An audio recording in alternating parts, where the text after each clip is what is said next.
I want to be in bed by 11. Ooh, well, it's a good thing that we're not live right now. Let's go live. Are we live? We Yes, live? Oh, Showtime. we're live now. Showtime. No intro tonight. Why no intro? 5 minutes. That makes sense. Yeah. What's up? What does that mean? It's showtime. It's showtime. Chaotic. No intro? No What intro. has this world people come won't to? know. People won't know what to do. I'm Tú gonna have to eres do tan romántico de tanto patatita.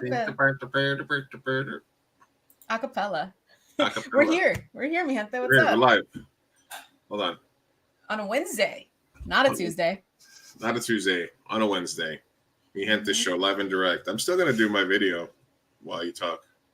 You want to do it? Yeah. Well, no, I wasn't gonna do that. I was just gonna do my normal Instagram video. This is behind the scenes, guys. Oh my God, Lou, just start the show. The show started. Guys, we're live. No intro today. Already live. See? It's happening. It's happening, already guys. happening. Come on in. We're gonna be talking Come to the comment sections. I don't know. Is it the end of summer? It's the end of summer, but it sure doesn't feel that way. More news on MiGenteShow. Live now on YouTube, Twitch, and Instagram at MiGenteShow. Bye. More news on MiGenteShow. Anyway. Y'all, we have a lot to talk about today, but not a lot of time. All right, we're live and direct here, MiGenteShow impromptu session here. Before Sophia takes her, what vacation number is this for you this year? It's 2. I take 2 vacations per year. Leave me alone. 2 vacations for a year. It's just 2. Just 2. One biggie, one smallie. One biggie, one smallie. All right. Yeah. And we can't disclose where you're until I get a good career, and then they tell me enough with that shit. What is the? You think that that you're ready for that though? Like if you were going to change over to like a career? Financially, I would have to be. I would like to, because I'm one step away. So that's my thing, is where I'm at in my career. I'm one step away from making good money. And if that good money is good, I'll be loyal, I just need that incentive. I need that little incentive. Right now, no one pays me enough to care. Nobody. That's true. So, I mean, even quiet quitting before it was a thing. Oh, yeah. Yeah, pay me enough to care, and I will be the biggest simp for your company. I'm loyal. What is yeah, also you check out my shirt, by the way. Oh yeah, I love that shirt. Colombia. That's a beautiful shirt. Thank you. All right, so this is the part of the show where we talk about personal news. Or you know what? I think people get the notification that we're live, and they're like, "All right, I got 5 minutes while the intro's going." Yeah. It's like nobody. They're gonna tune in when we're halfway in. No. So anything to report, Sophia, in personal news from you? Other than I watched Strange. Yeah, I watched Strange Darling, and that fucking movie is so good. I was like, finally a good movie this year. No offense to everything, but it just that was the one. It was really good, and I hated the first like 10 minutes of it. Really? Like it was one of those movies that I was gonna walk out of because I didn't like it. I assumed a lot. And when you assume, you make an ass out of you and me. I assumed a lot. And I was like, just stick with it. Like, I don't walk out of theaters. But I was like already in a bad mood. And then the movie was like, in my opinion, I was like, where I thought it was going, I hated that. And I was like, I detest this movie. And then it did not go there. It went elsewhere. And it was so good. And I was like, oh my God, I'm so happy I didn't walk out. Anyway, that made me very happy. Not a lot of things made me happy lately, and that's one of them. Work. Oh, I'm going to Cabo tomorrow. That's also making me happy. My mom, it's her birthday. She's going to be 59. And she said, because she loves to travel too, she wants to make it a yearly thing. So sorry, Lou, every year we're going to take a little trip for my mom's birthday. So yeah. So we're going to Cabo for a whole last week. I don't know why. it had to be a week, but it's a week. But I'm excited. I mean, I'm just gonna be laying there rotting in the sun. And I have never been to Cabo, so new place in Mexico. I'm excited. Never been to Cabo? And no. I've never been to Cabo, never been to La Paz, never been to that whole little area. So I'm excited to explore. I had also never seen Beetlejuice full length. And boy, oh boy, did I watch Beetlejuice full length. And I'm obsessed. And the new one's coming out. And I'm going to be in Cabo when it does. And I'm so sad. But as soon as I get back, as soon as I return, Where did you get the book? I ordered it because I loved it so much. And I was like, I need that in my life. So I ordered it. And yeah. And I got little pin too. Anyway, I'm a huge fan. Can't wait to see the new one. It comes out this week and I will be in Mexico and I'm so sad about that. But I'll watch it next week. So if you watch it, just no spoilers. Anyway, what's up with you, Lou? Maybe we should go watch it. Yeah, I mean, if you wait for me, because again, it comes out this Friday. So I will be back next Friday. I'm down to watch it next Friday. A week, a full week. If I don't go on a hot date this Friday to watch the movie. Hey man, you might. You never know. Hey, things happen. May I interest you in Yes. some Friday the 13th spooky flash? Ooh. Courtesy of our very own Paola, High Feet Paola Art. Fun. You will notice some very classic characters here, especially we got the Beetlejuice shrunken head. Yeah. That's we my got guy. the heart with the two long faces here. Oh yeah, I like the Hocus Pocus book, the Book of Shadows or whatever it's called. Yeah, we got Zero here. We got Dog here. Courage the Cowardly Dog is my favorite of all time. We got little sponge ghost here. Yeah, a little bit of everything. It's nice. How do you guys do on Friday the 13th? Well, it's next Friday, so yeah, it is. So Friday. we gotta do Beetlejuice and tattoos. Yeah, Beetlejuice and tattoos. Yeah, Beetlejuice and get the Beetlejuice tattoos. Those would be nice. Nice additions to any spooky. In honor of Jenna Ortega. Yeah, SoCal tattoo. We're doing 31, 66, and 113 for prices. So the little mini ones, like I think this one's 31, the 0, and then they'll go from there. So that's kind of the big thing right now. Just getting prepped for that for Friday the 13th, which is always a big tattoo day. And then, man, do you ever just like make a mistake and then you immediately just say, man, this was a mistake? Yeah, that happens often. Yeah. Why? Well, actually here. And this is Barbara's Flash, which is also super dope.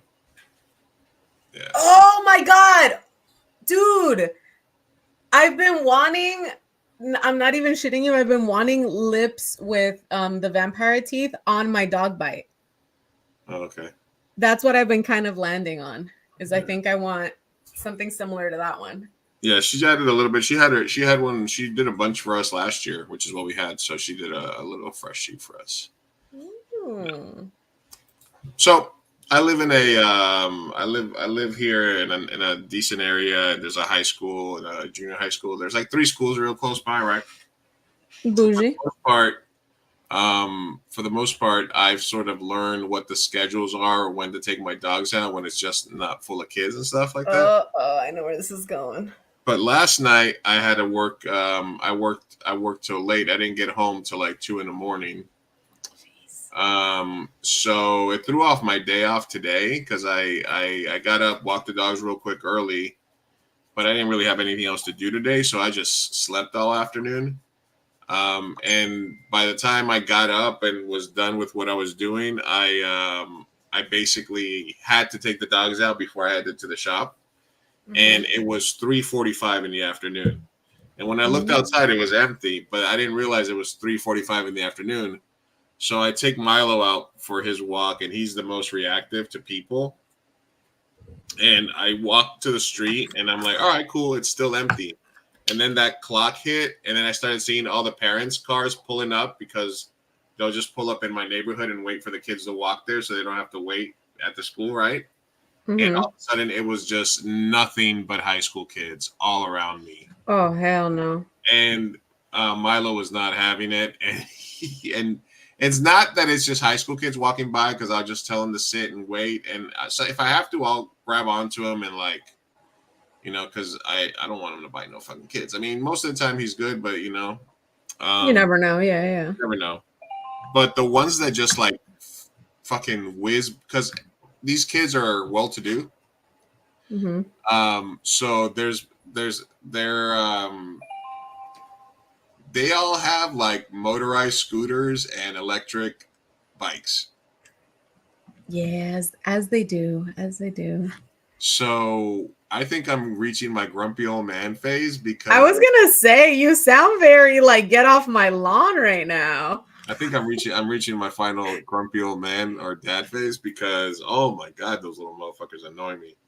Number one, because they're little rich kids that have fucking like they don't have to even walk to school anymore. They just like they're just like, and also they're fucking insane. They just whiz around like it's nothing. Obviously, they have that invincibility thing that you have when you're a kid, Yeah, that's true. But I'm doing my best to walk my dog, and these people are like whizzing by, and Milo's like fucking like lunging, losing his shit. Yeah, but I just picked like the wrongest time I could have to walk him. Because those 15 minutes were like hell because they were like I was like, all right, there's kids coming this way. I'm gonna cross the street. Then there'd be kids coming this way. Then all of a sudden, fucking a kid in a fucking scooter and a kid in a fucking e-bike, and it was like, dude, you just can't catch a break. Yeah, I just finally just had him sit with me in between two cars, and then I just looked for a window and I just fucking like beelined it back to my house, and I was like, all right, sorry, that was a short walk, kid, but yeah. It was tough. Yeah. So that was a mistake that I made. I did my first tattoo on real people last week. Somebody came into the shop and wanted to do a simple cover up, like a little black armband. And all the other artists were busy. So I was like, that's kind of something that I can handle. So I did my first tattoo. That's so scary. How did it go? It came out pretty good. There's a lot of black. It's just it was just an armband around the wrist, but he wanted it all black. And I was like, all right, if that's what you want, I'll do it. Fuck it. It's simple enough. So I tattooed myself and now I've tattooed another human being. So it felt like at the first half, I was a little nervous, but I got my lines in right. The lines around the wrist came out good. And then I just had to just pack in color, which is a pain in the ass. It's hard work. Honestly, other tattoo artists don't like to do simple stuff like that because it's kind of tedious. Yeah. They prefer to draw and do more creative stuff. But I was like, that's perfect because it gives me some time to practice with a machine, practice filling in colors, filling in spaces. So it came up repetitive movement. Repetitive movement, figuring out if I was like a half circle, semicircle, shit like that. So I enjoyed it, and the guy was happy, and he was looking at some of my work because I'm learning and I'm taking skin donations now. So if anybody wants a free tattoo, let me know. But I want to learn like classic, like traditional, like thick line, like old school tattoos and stuff like that. And eventually what I'd like to do is my type of like more abstract type stuff that's similar to my artwork. But I still have to finish and get the basics. So I'll be tattooing some friends this week. Maybe I'll be able to, in a pinch, might be able to knock something out on Friday the 13th if we're slammed. I predict we will be. Ooh, that's nice. So that's good. So that's kind of like. So wait. So then, are we gonna watch Beetlejuice, or are you gonna be working? I mean, if it has to be that Friday, does it have to be that Friday? That's when I come back. So yeah. But well, I mean, it's Friday the 13th. I have to be at the shop. I can't take 3 hours off to go to a movie. If we want to do it, Saturday and Sunday, I got no plans. We can go. I have plans Saturday and Sunday. Boo. Fuck you then. Sorry. You want me to go to the movies on the busiest day of the year for my shop? I'm so sorry. I didn't realize you were working on skin now. Well, no, even if I wasn't, I still have to be there for the shop, you know. That's fair. Last Friday thing with the baby. So yeah, that's basically what's up with me. Tattooing, and a lot of karaoke. I did the 4 straight days at the gas lamp the other day, which was killer. Dude, I'm worried for your health. 4 straight days. I got COVID. I ended up getting COVID. Oh fuck. Yeah. Jesus. Yeah, I ended up getting all the COVID. Well, you know what? I think I didn't get. What I think is that because COVID's out there, like there's a lot of it's out there, right? There's like it's basically just a bad cold with a name, right? Yeah, pretty much. But so I had it, and then I think the reason that I felt sick was because for 4 straight days I was drinking in downtown and out late. You were drinking while you? Oh, you didn't know. I didn't know. No, I didn't feel sick until the Sunday after the 4 days in a row. So I think if I wouldn't have been drinking, if I hadn't been doing like so much, I would have not even realized that I had it. But since I had 4 straight days where I was fucking working and partying and drinking, all that alcohol and fucking shit lowered my immune system. And then like on that Sunday, I started to feel it. So I guess if that makes sense. I don't think I would have felt as sick as I did unless I had done the combination of lowering my immunity with the drinking. That makes sense. Yeah, no. That's usually how it works. If you have a cold or anything, drinking does not help. Yeah, by the time I tested positive, it would have seemed like I would have had it from before those 4 days. You know what I mean? So it was like, yeah. And by that point, they're like, "Well, we can give you some medicine, but when you get symptoms," and I was like, "Just today." They're like, "All right," but well, that's good. I felt better. I felt better immediately after. That's good. I mean, it's glad it wasn't too bad. I know a lot of people at work have been getting it. Not this week, but there was a couple weeks ago or whatever. I don't know, but like it seemed like everyone was just getting knocked out with COVID. So it's been going around. As far as around goes, it's there. Yeah, it's going. In regards to where it's going, around. Yeah, precisely. But yeah, so what else? Anything else happening with you now? I mean, vacation time. So good for you. Yeah, vacation time. I'm just trying to secure like a higher, like a promotion, honestly. So been a lot of that. Always the bridesmaid, never the bride type of situation where I just keep applying, all of that. But I'm an actress, so I understand that. Audition. So all right, we're live. You gotta keep at it, keep going. Huh? I said we're live, no intro today. Just jumped right into that motherfucker, didn't we? Yeah, you scared me. I was like, I was over here asking about scheduling. No, because we already started late, and I didn't create a brand. You know how I like to do the brand new, make a change or something to the thing every time. Yeah, no, it's already too long. If you're gonna make changes, just add it to the chaos that it already is. No, that's why I always make changes and stuff like that. But I was like, I do love it though. We'll do it live. We'll do it live. Do it live. All right, what's up, everybody on Instagram? Sophia, Hella Chisme, Nathalie. Thank you guys for joining us. Everybody on YouTube, Twitch, everything. Thank you guys. Yeah, join us on YouTube or Twitch. I think somewhere where I can see your comments, guys, because Instagram does not allow us to see the comments. Yeah, I always usually put the link right there for on the Instagram because they come in, they see it, and they're like, "Well, hey, go to YouTube. Yeah. Go to the tubes." All right. So let's just jump right into the topics of discussion for this week. Yeah.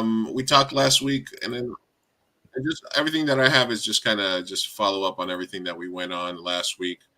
The main things that were happening that we were able to touch on was the Blake Lively situation. Yeah, I figured we could close the circle on that.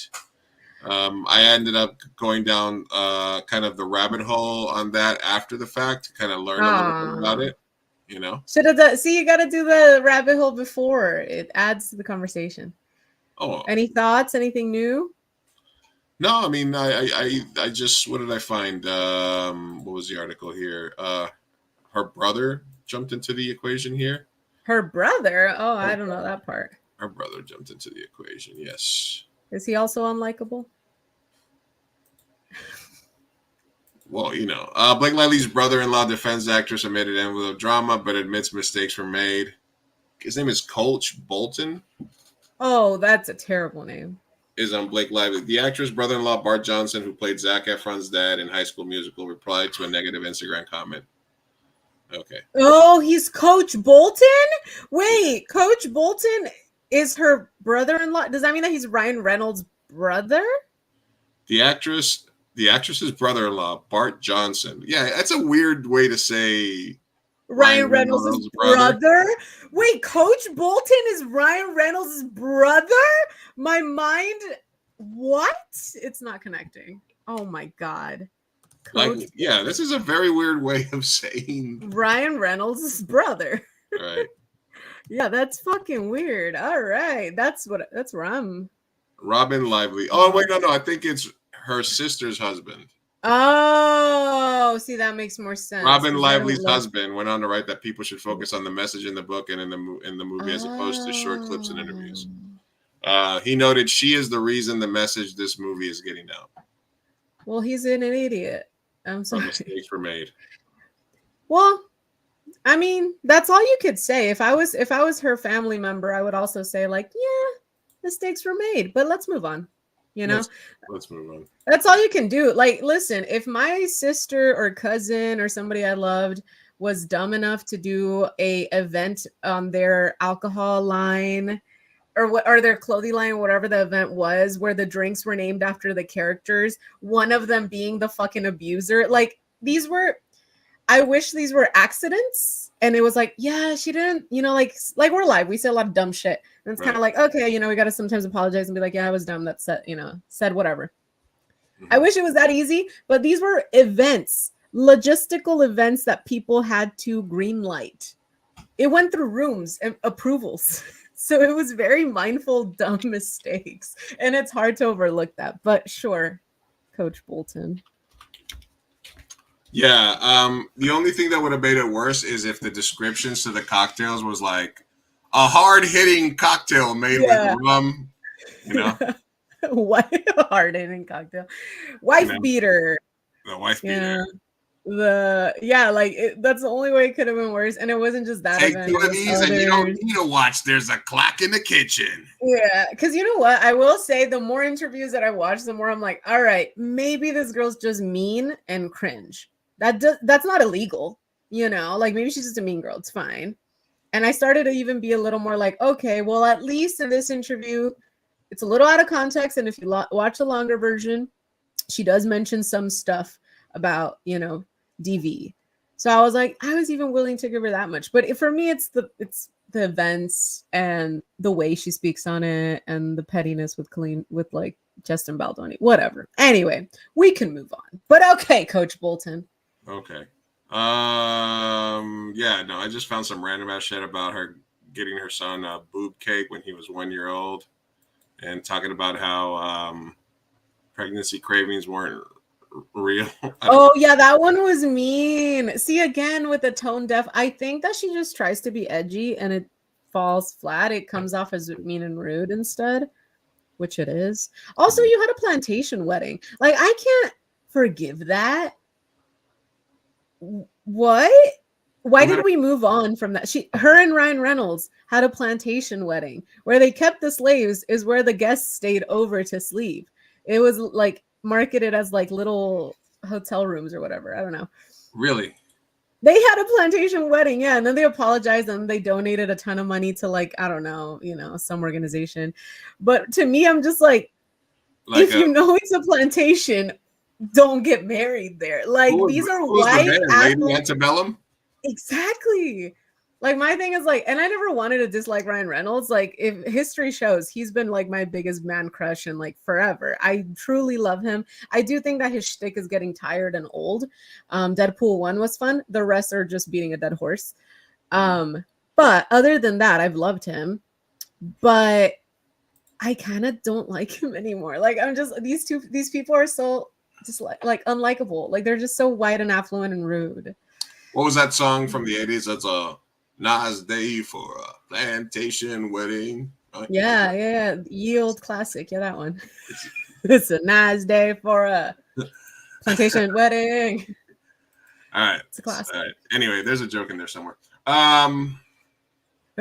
Yeah, fuck her. Then yeah. I guess. Yeah. I was like, we're out on Blake Lively. I think we're out on the Reynolds. Enough of it. Enough. It's enough with We've said our piece. It's enough. And you know what? We'll never make it in Hollywood because of this podcast. Listen. Shout out Mint Mobile. I'm just kidding. It's a great time. Her hair care brand is MiGenteShow is sponsored by Mint Mobile. Unlimited talk and text for $15, just like our hero Ryan Reynolds says. Mm-hmm. Again, pay me for my loyalty. I will be so loyal. Listen, I'm ready to sell out. I've said it before. I'm waiting for that Illuminati application. Just not to the right, not to Trump, but just you want me to. When we start grifting to the right, that's when things are bad. Yeah. We start grifting that way. We're like near homelessness at that point. When I joined Pendejos for Trump. That means we're there. We're there. All right, so that was the Blake Lively situation. Let me see what else we had here going on. Let's look at some international news. This is good news for myself as a paid owner. In a historic move, the Colombian Congress approved the prohibition of bullfighting throughout the country.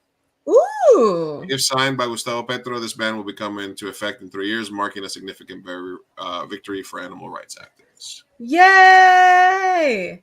I hate. Fuck that shit. That cockfighting and bullfighting is still like a thing in Colombia. It's so terrible. Get rid of it. It's not good. It's not good. All right. Moving on. We were going to talk about Jenna Ortega. Yes. Having her moment. This is a viral clip of her during an interview. And we got to stop policing the whole thing of we police it. Because that's what we do. that's what we do. I mean, we don't have to stop policing Latinidad, but other people should stop policing Latinidad. Oh my God. This is a viral moment she had with an interviewer. Jenna, I just wanted to say from one Latina to another, you're Latina enough. I don't care what anyone else says, especially like as someone in the industry, like you've opened so many doors for people like me. So you are Latina enough. Thank you so much for everything you do. I really appreciate you. I love how she has no idea what's going on. Moira. So you are Latina enough. Thank you so much for everything you do. I really appreciate you. God, beautiful. Really? I love her. What are your thoughts on the clip? I might have some hot takes. I mean, some of the takes were like, somebody's looked up to Jenna even if she is a no sabo kid. I don't give a fuck. She fought her way through the film industry. Mm-hmm. So I don't know. I mean, obviously the discourse on Twitter on something like this is going to be fucking toxic as hell. It's yeah. So, because then as soon as it's like something like, because the other part of it is, the other backlash was people were like, well, Jenna Ortega looks Latina, So even though she's a no sabo kid, she looks Latina, so she has more of that Latina.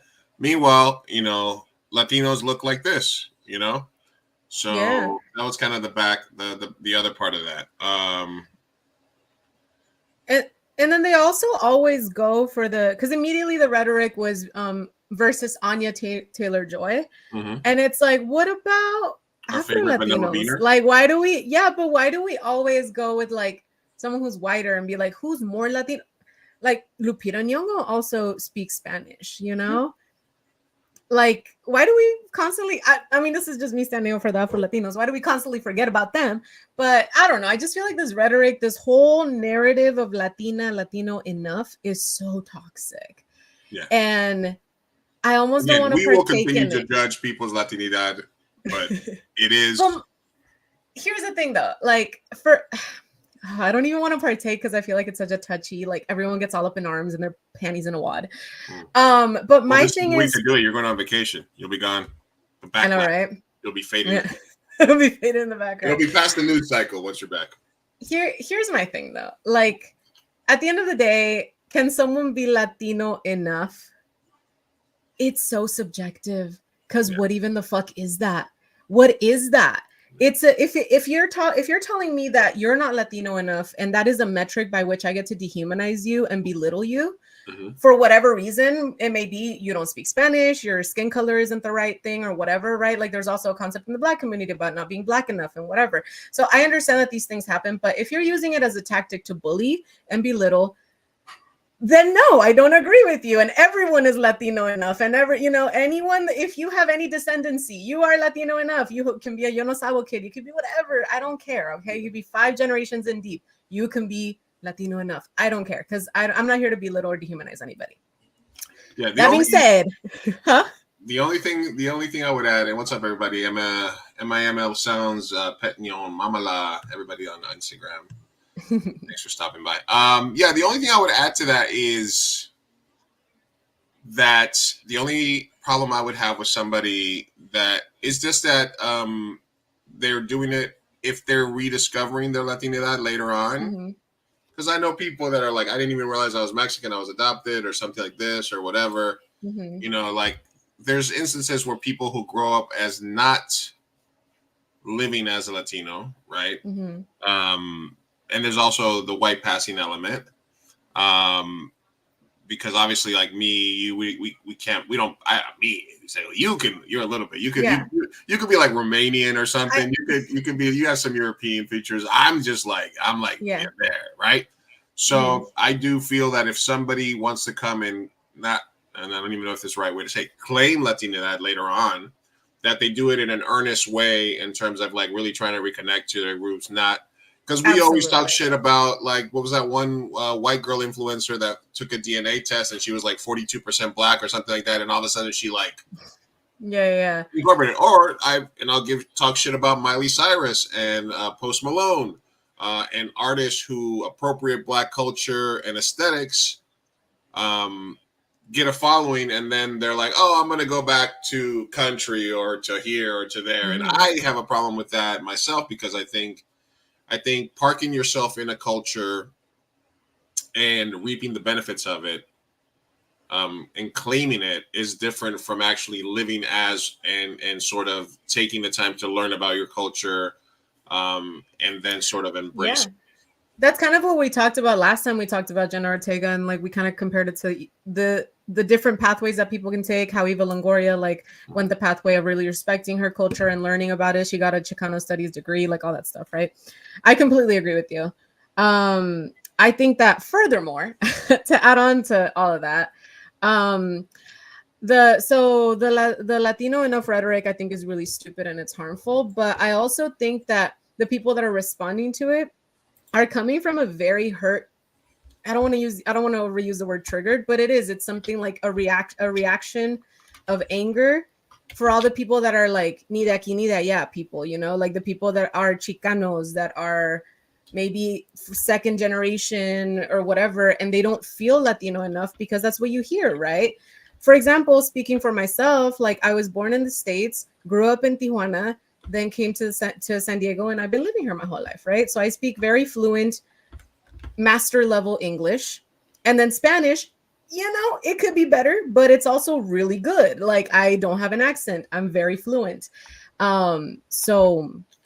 But with my cousins, for example, they always give me shit. They're like, you're whatever. It's same thing. Like, oh, you're not Mexican. Like, you're not actually Mexican. Eres americana y que no sé qué así, ¿no? So it's one of those things of like, yeah, they're deep cuts, obviously. Then I took a Chicano studies in college, and you're going through this emo phase of like, I am enough and blah, blah, blah. So anyway, it's a lot of like, now I joke about it and I joke about Latinidad because I feel like once you deal with your traumas, and I feel like a lot of people in the comment section have not dealt with their traumas, you guys are all Latino enough. Okay, chill. and embrace it. Like, I am not a yo no sabo kid. I speak very fluent Spanish, but once in a while, my bilingualism does get the best of me, and I forget a word. You know what I mean? And it's okay. It's chill. Everyone's Latino enough. I really dislike what this is doing to us, guys. I don't like that there's people that feel the need to be defensive and that feel the need to belittle even the language Spanish because it's colonial and because like, oh, you're actually speaking the colonizers, blah, blah, blah, blah. Like, okay, girl, we get it. You got a Chicano studies degree and you're angry at colonialism. Same. I don't like that we were colonized.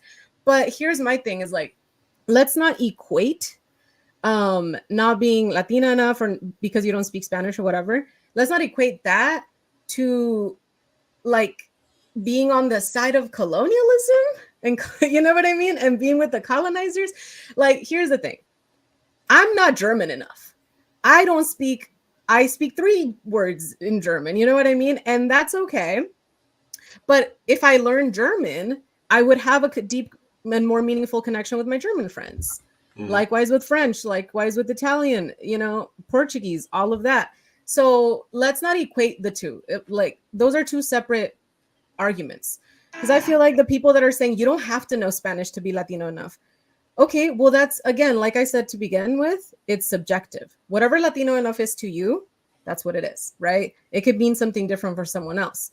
For Doña Maria in Oaxaca, in the fucking hills of Oaxaca, like something being Latina is going to be something totally different to her than it is to me. But my thing is that you don't have to be like, I don't know, this like justice warrior who went to college and got a degree in liberal studies and is suddenly really, really triggered at the fact that people are calling you out for not speaking Spanish. And I don't like that some people are doubling down and belittling people because they see speaking Spanish as the metric right. to being Latino enough. I feel like if that's your metric, a lot of my cousins, for example, you know, like if that's your metric, that's your metric. Respect it. If that's not your metric, that's not your metric. Respect it. But my thing is, let's not pretend like knowing a language doesn't help in connecting you to a culture. All right, that's my thing. Those could be 2 very different things. Can you go to the Vocosos realize we Latinos conquered Spanish, right? I get mugged often for not being fluent in Spanish. Yeah, and that's not correct. That's freaking messed up. Yeah, Mama Lava on Instagram said, I'm Mexican and I don't speak Spanish. That's right. It happens. And there you go. And you are Latino enough. It happens. And that's the thing. I'm like, I don't like this whole rhetoric because it's so subjective and it's so polarizing when at the end of the day, Jenna Ortega has never claimed to be like the freaking spokesperson of Latinidad. This is a pedestal we have placed her on. She's never said anything of the sort. And let's just stop, you know, like she's a Latina doing great things. We don't have to argue over this. And to the people that are also like really, really like her, I get it. I understand the trauma. This is coming from the girl who did a speech in her Chicano studies class. Okay. I hate you. I hate you so much, Wexbooth. That was so good. That was so fucking good. Wow. Yeah, that's a good one.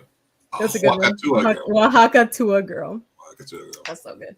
Listen, that's what we're all looking for at the end there. But yeah, no, I just hate this middle ground because as the Latina who went to college in the States, first generation, hold on. Let me just finish this thought. And like took Chicano studies and joined Lambda Theta Alpha. Like I'm deep in this Yo no Sabo community. All right. So I understand the deep trauma and response and vitriol that is in the comment section of like, fuck all you colonizers because you think that speaking Spanish makes you more Latino, blah, blah. Everyone needs to chill. All right. Everyone has different metrics, and let's just care less about this. This is a dumb conversation. Don't full screen me. Why are you full screening me? I can clip it, so I can clip it just so you can be like. I mean, I'm pretty much done. That's all there is. That's all there is to say. There's nothing else to say. Right. Okay. So, I don't know. I feel bad for Jenna Ortega, but I also think that this clip. A lot of people are like thinking it's so heartwarming when I'm like, girl, she shouldn't have been, this shouldn't even be a topic. And the people that I feel like are making it a topic are the people in the comment section that are either against anybody that doesn't speak Spanish, or the Yo no Sabo kids that are like really, really traumatized and hurt by their upbringing. And it's not a healthy dialogue. I'm sorry. To your point, the first comment is with 2,600 impressions is, how does she represent the Latino community when she doesn't even speak the language? Anna Taylor-Joy probably speaks better Spanish than her. That's clear because Anna Taylor-Joy grew up in Argentina, and so she's obviously she's a vanilla beaner. She's the lead vanilla beaner. Then the next comment is she's always kissing girls. I'm not going to click on that, but that's got 270. Okay, well, let's not click on that one. Yeah, it's weird. So weird to me why she's never considered Latina, because she's literally brown and only looks pale with studio lighting. Que aprenda a decir hola en español y vemos. Es que mira, like, here's the thing. We're also Mi Gente Show, and we speak in English. We are for the Chicanos. Right. So I'm very sorry to say that in Mexico, the metric is different. And in different Latino Americano countries, the metric is different. So I don't know. I would, for the Yo no Sabo kids that are second, third generation, I would just urge, chill out. Do your best. And for the do your best, and always know that you're enough. You don't need to like impress anybody, just like also to lose thing. If you're gonna to lose point, if you're gonna I guess delve into your culture, do it earnestly, and that's pretty much it. But you're not going to change anyone's mind in their said country, because you're not engaging with that culture. Absolutely. I would add that in my life as like a filmmaker, for example, Sophia's preaching. Yeah, she's always preaching. Tune into Sophia's solo podcast at the end of the day. I had thoughts on this one. I'm so sorry. What I was going to say is that as a director, as a filmmaker, sometimes there's this sort of narrative of, Latino filmmakers have won Oscars, but it's been Mexican filmmakers or like Latino filmmakers from Europe that have more of like an aesthetic of their foreign filmmakers. I wouldn't consider myself like a Latino filmmaker. Almodovar is coming out with a new one that's getting a lot of accolades already. Yeah, so I wouldn't consider myself like a Colombian filmmaker. I am the sum total of my experiences and my ethnicities and growing up. So I feel more like an American filmmaker that happens to be Latino, as opposed to like a Latino filmmaker. I think my aesthetics and my upbringing and my filmmaking ability come more from a traditional American filmmaker as opposed to a foreigner as a filmmaker. But that doesn't take away the fact that I'm a Latino, that I'm a Colombian, Uruguayan, and stuff like that. All that goes into it. So even if you don't understand the that aspect, there's a segment, there's a part of your life that you can sort of relate to where you do not necessarily fit into the box that you think you're supposed to. But that doesn't mean that you are not enough. Exactly. And like I said, I mean, the metric is constant. It changes per person. Everyone has their own little perspective. I can say you're not tall enough if you're not 6'2". I can say you're not thin enough if you don't fit a certain size. You can say you're not blank enough if you have whatever, insert whatever metric. So just, I don't know, let's just be less reactive people and more accepting and just chill out. You know, relax and leave Jenna out of this, because she never claimed to be the freaking Latina queen. You know what I mean? Like, she's representing us, doing a good job. Yeah. So is Anya. She's beautiful. So is Lupita. Everybody's just great. Okay. I'd love to have a choripan with her. Okay. Choripan. It's a Argentinian sausage sandwich. Oh, a little chimichurri. Oh, I do love it. Did we get that at the restaurant that Porta la Boca or whatever? Yes, I make sense. Oh, dude, that was so good. Yeah, anyway. All right. In gayer news, you can't just say it and then blank. In gayer news, a same-sex flamingo pair are raising a newborn chick together after a rare feat. So, have flamingos always been gay? Yeah. Right? By nature, right? I mean, they're flamboyant as hell.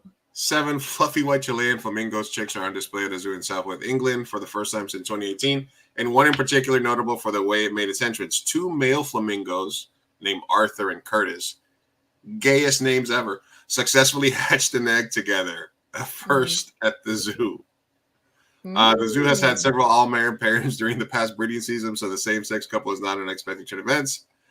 Listen, these zoos are going woke. Oh my We need to stop the wokeification of the zoological societies.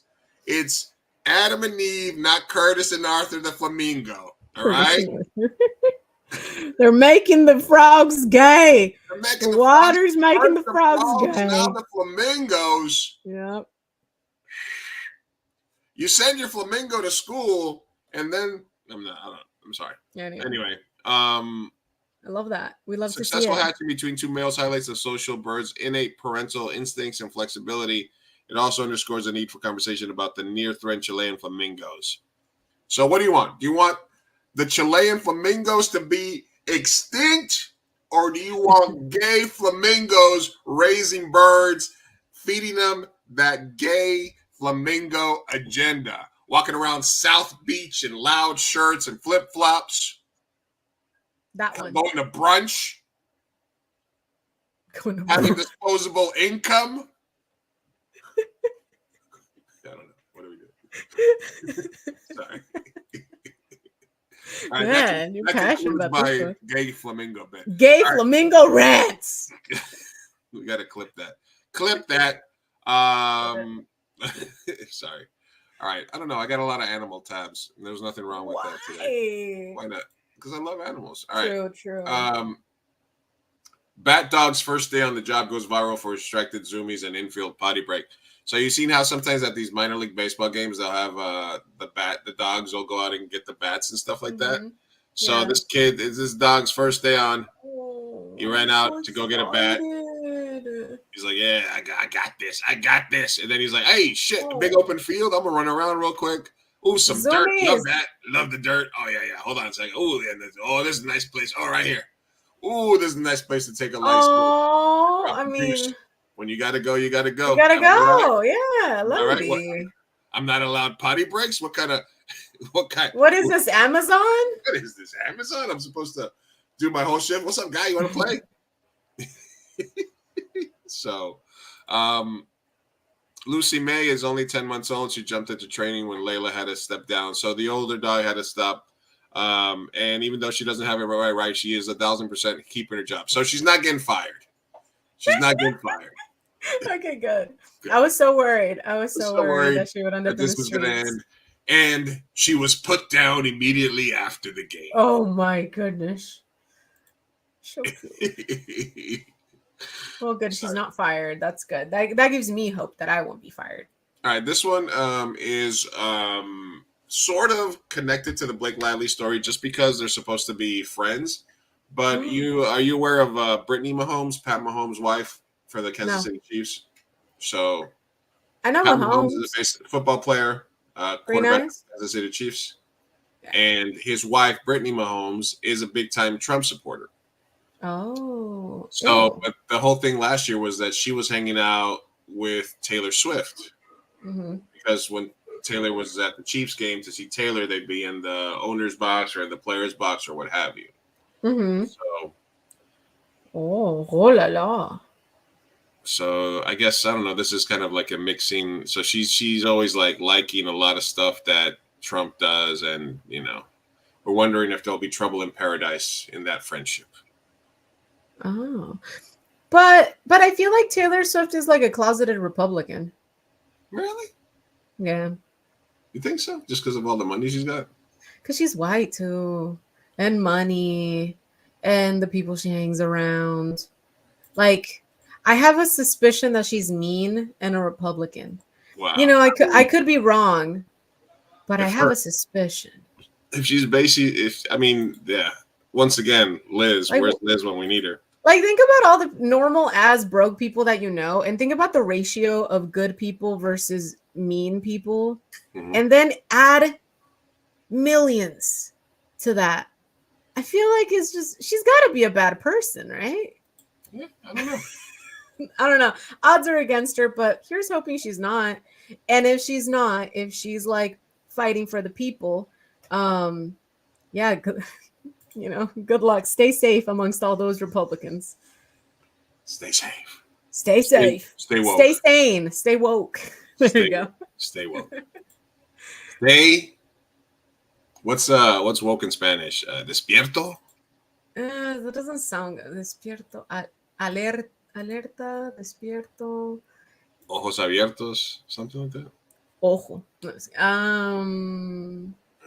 We'll get back to you on that one. Speaking of staged events. Mm-hmm. Survivors of crime. No to way. Remind them, no one should wish to fight alone. Camilla Harris will never be my president. Whoa!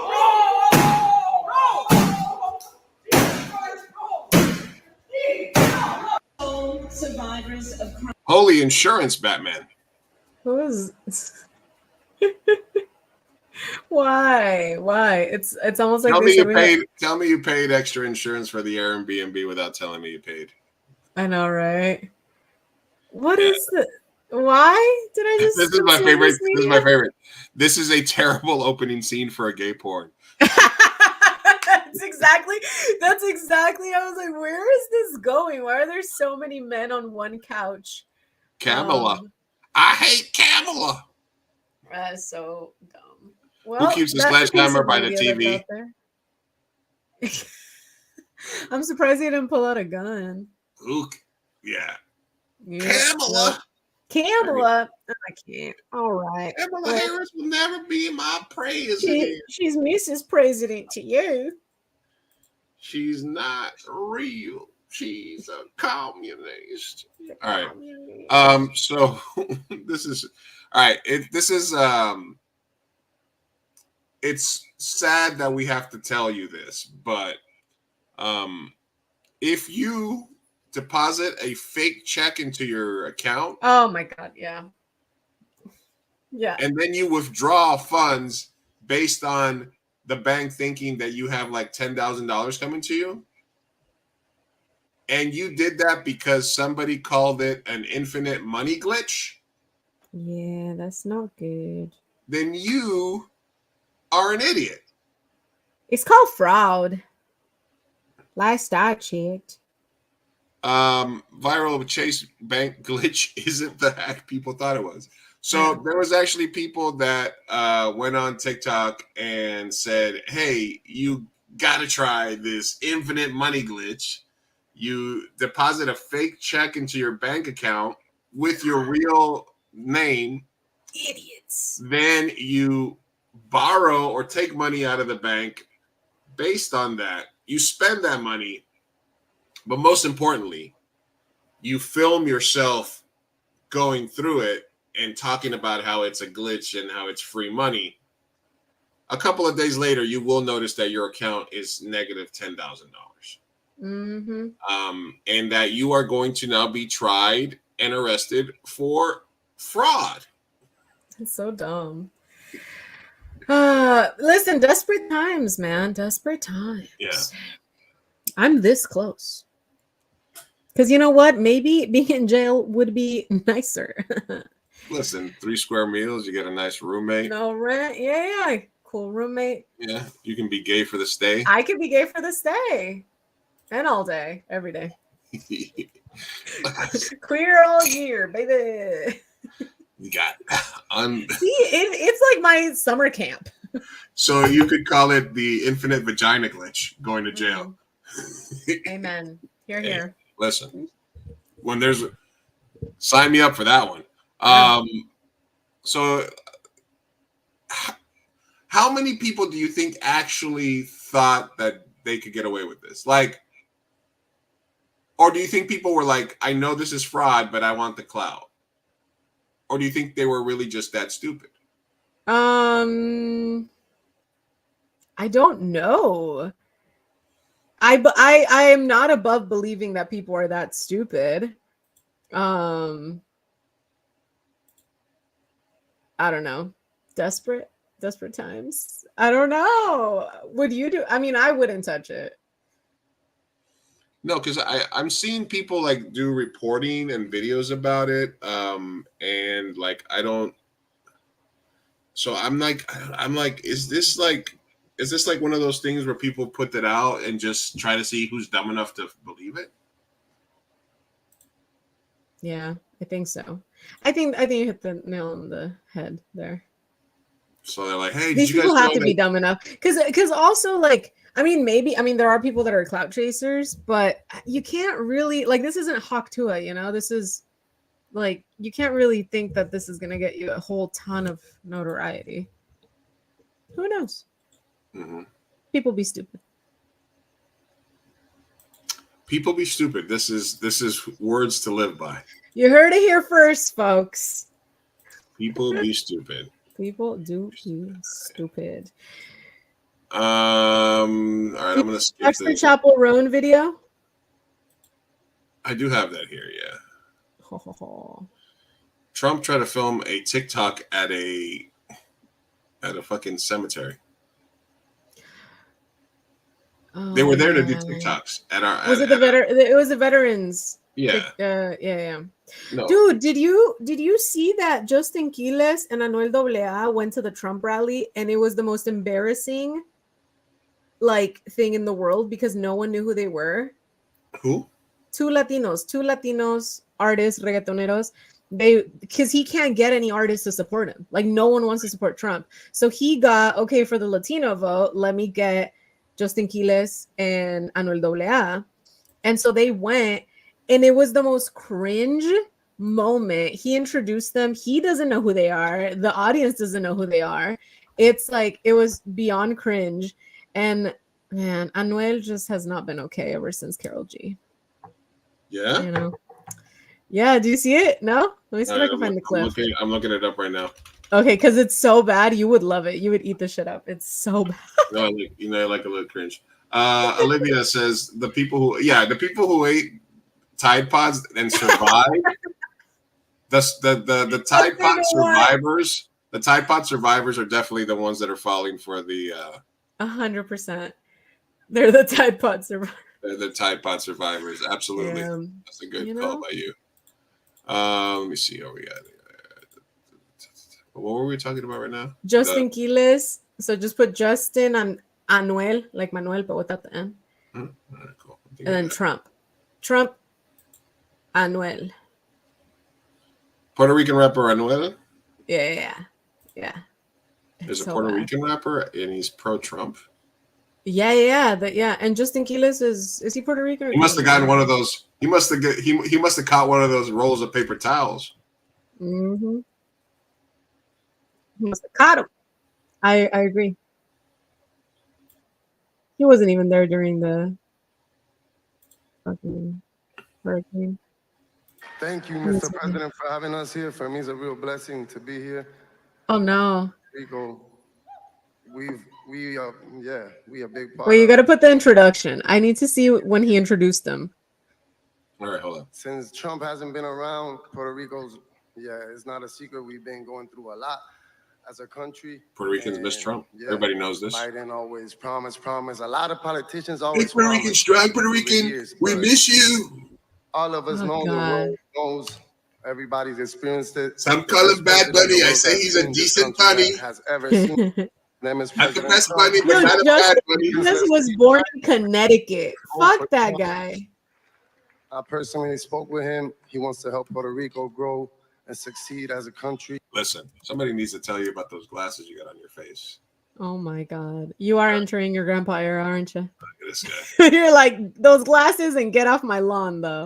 Get those silly glasses. You need to play the introduction. Like when Okay, hold on. Before he starts talking and going on his thing. You want to see when they introduce him? I got you. Okay. That's explain it. Let me see. Hold on a second. All right. Here's the introduction. All right. Is it? Okay. Fast, fellas, come on. All right, hold on. He's talking. Great guy, great family.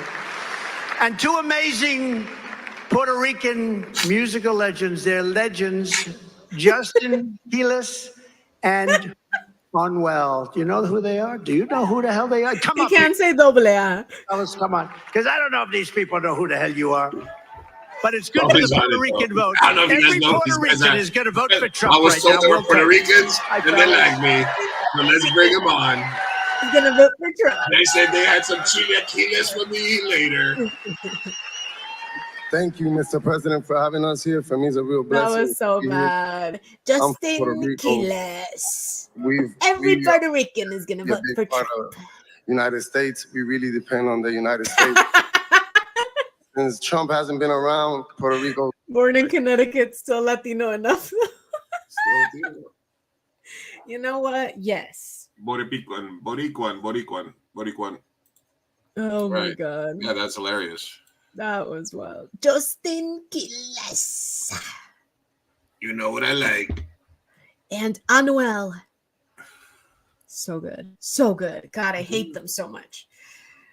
I hate that I also like their music, though. They're idiots, but whatever. Really? Yeah, they got good music. I mean, Anuel, he hasn't made anything good ever since him and Karol G did things. But Justin Quiles, I mean, he has pretty good songs. Give me a second. I am letting the people. Sorry, IG. It cut us off. My Instagram cuts you off after an hour of live share. That sucks. Say what? I said Instagram cuts off your live stream after an hour. So everybody was watching over on Instagram. Sacrilege. They yeah, that sucks. I don't know why. Go to the MiGenteShow or to AMB. Yeah, we're on 3 YouTubes. We're on 1 Twitch. We're good. All right. Let's see. Since we're talking about Trump here, hey, let's promote the homie Lalo Alcaraz. He's got a cool ass shirt, the vote shirt. Ooh, I like it. Come again. Love Lalo. Lalo's a beast. Love it. Love it. Go to his shop and buy some stuff. It's good stuff. Lalo's just so good. Lalo. Okay, this is another video that I saw that was interesting. This was did you see this viral moment at the US Open? No, I don't think so. Check this out. So a guy comes back and he's got 2 drinks in his hand, right? Reflected their mindset last year if they're going to play the long game. Yeah. Oh, 2 guys, 2 drinks. It reflected their mindset last year if they're going to play the long game. Yeah, he pulled a robbery. Pulled a robbery on my boy. And then right here, he's got the look in his eye. What's that? In there? Yeah. But he's sitting next to her, so it must be his wife. It's a weird situation. It's like it was a cutaway, like they cut away right afterwards. Yeah. Wait, like, this is more interesting than the tennis. Yeah, they were like, this is cinema. Story reflected their mindset last year if they're going to play the long game. Yeah. Story reflected their mindset. I need to know. I need context, to know. Right? Yeah, I need context. I need these men's testimonies. Who is the girl? Yep. I need her. I need to know what she felt in this moment. Pain. Oh. What does she know? It's so good. The internet is just interneting. It's great. Look at this. Looks at strapped blonde. Posture. Oh my God. I don't know what the fuck is going on here. That is so good. Yeah, he's missing this moment. He's missing it. Just like the zoom. Just everybody zoom in on everybody. Anyway, thought that was funny. It makes it more compelling if you zoom in. So good. It's always, oh man, the reactions. All right. I only got a couple more videos here, and then we'll get. I have an Onama's way, and then we'll be done here for the night. All right. I'm gonna save this other stuff. I had some Jill Stein stuff, but I'll save it for when we can watch it because I know you like her. They were on Channel 5, Andrew Callahan's channel. So there was a cool little instrument there. Okay. And then I had a ranking for you that I wanted to do. Okay. I did send you I want to knock out the Chappel Roan one because I mean that's at this point not even relevant. Yeah, I sent it to you like a week ago on Messenger. And then the Jenna Ortega, the Winona Ryder thing, which I DM'd it to you right now. earlier You sent today. it to me, and then I didn't put it in a tab. Hold on a second. Chappel, Roan, TikTok. Here it is. Yeah, we could skip the taste. I mean, that's they did a music video. It was great. I was obsessed a week ago. But the Chappel Roan one.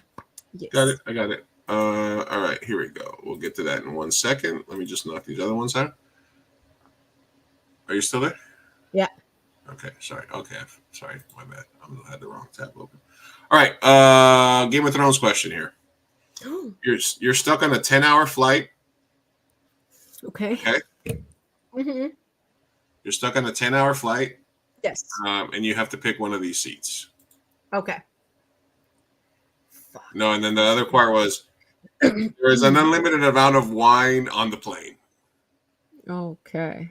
Oh God! All the cool people are taken. Wait. Pick a spot. I just figured it out. Wait, that's easy. Right. Wait, you made it so easy. Hold on. As I was getting to the bag. I think. Hold on a second. Don't tell me. I'm gonna see if, because I know you, and so I think that I'd be happy with a lot. So I know, but I'm gonna say that there's one that I think that I didn't think of until I saw it right now, that I think you might pick. Okay. And then I'm happy with like a lot of them. says 7. See, I'm going 7 all day because you're right there with my goddess. Yeah. And that's enough for me. Yeah. And then you got and it's an aisle. Also, think about a plane. 10 hours aisle seat. I like aisle seats on a plane. Right. So but it's a competitive option. Say, for you, I was gonna say 8 because it's not an aisle seat. But it's also, you get that emergency row, front row, get a little extra leg room. That's not you the get emergency on and off, row. and then you got Pedro Pascal, and then you got like one of the underrated hotties that the boy King ruined his whole life for. Because he had that ass. It is absolutely 8 for me, but only because I want to have intercourse with the people on that row. Yeah, both of them. And you know what? I would maybe be flirty when I go have to use the restroom and be like, "Oh, sorry," you know. And then you got Egret right behind you. You know. She might be a little rude. She might be one of those people that push the seat. The placement is not great. So 7 is a solid, like 7's my favorite because it's an aisle seat. I created an infinite glitch. Sorry. Whoa. That's weird. My second monitor went out. Give me a second. So. I just watched Across the Spider-Verse too. Which one? Across the Spider-Verse. Spider-Man. This is Spider-Man. Europe. I didn't finish reading the booty one, by the way. Oh, that's just the difference between getting an A or just barely passing. Oh my gosh. Next. My desktop backgrounds rotate every couple of minutes. Oh, very nice. Very nice. Hold on, let me remove this stuff. What happened to my other screen? This is bad. All right, sorry. Technical glitches. But yeah, the right answer is, for me, would be 7. Mm-hmm. For me, would be 7 all day. I would go with 7 because it's a 10-hour flight. Because it has the perfect balance between beautiful women, great company, and it's an aisle seat. The only thing is, look who's right behind you at 7. You got the old guy, the old religious guy right behind you. In front of you. No, that he's in front of Daenerys. Sorry, Danny. Yeah, but the night is. And I like the Lannister bitch. I love her. But what about this, the Red Queen back here? She's hot. She can get it. Like, everyone around me can get it, is my thing. The worst scene would probably be one behind me, and then the back left. Hello? I was thinking Tyrion and one is the worst of all of them. I think 6 is the worst. I can't think of anything worse than being trapped in between those old men in the window seat. I would probably murder myself. I wouldn't make it to my destination. 1, you got the 2 beatings, but you can't escape. 6 and 1 are the worst. 6 is terrible. At least with 1, you can jump one person away. 3 is bad. 2 is okay. 7 and 4. 4 is underrated. And then Yeah, 4 was it. So 4, 7, 5, and 8 were my top. Yeah, like I'd be happy with all of them, but 7 and 8 are. Plus, you get out earlier. That's where. Yeah. All right. Good. Anyway, very important. Well, yeah. Technical stuff that we're doing here. That was good. Let's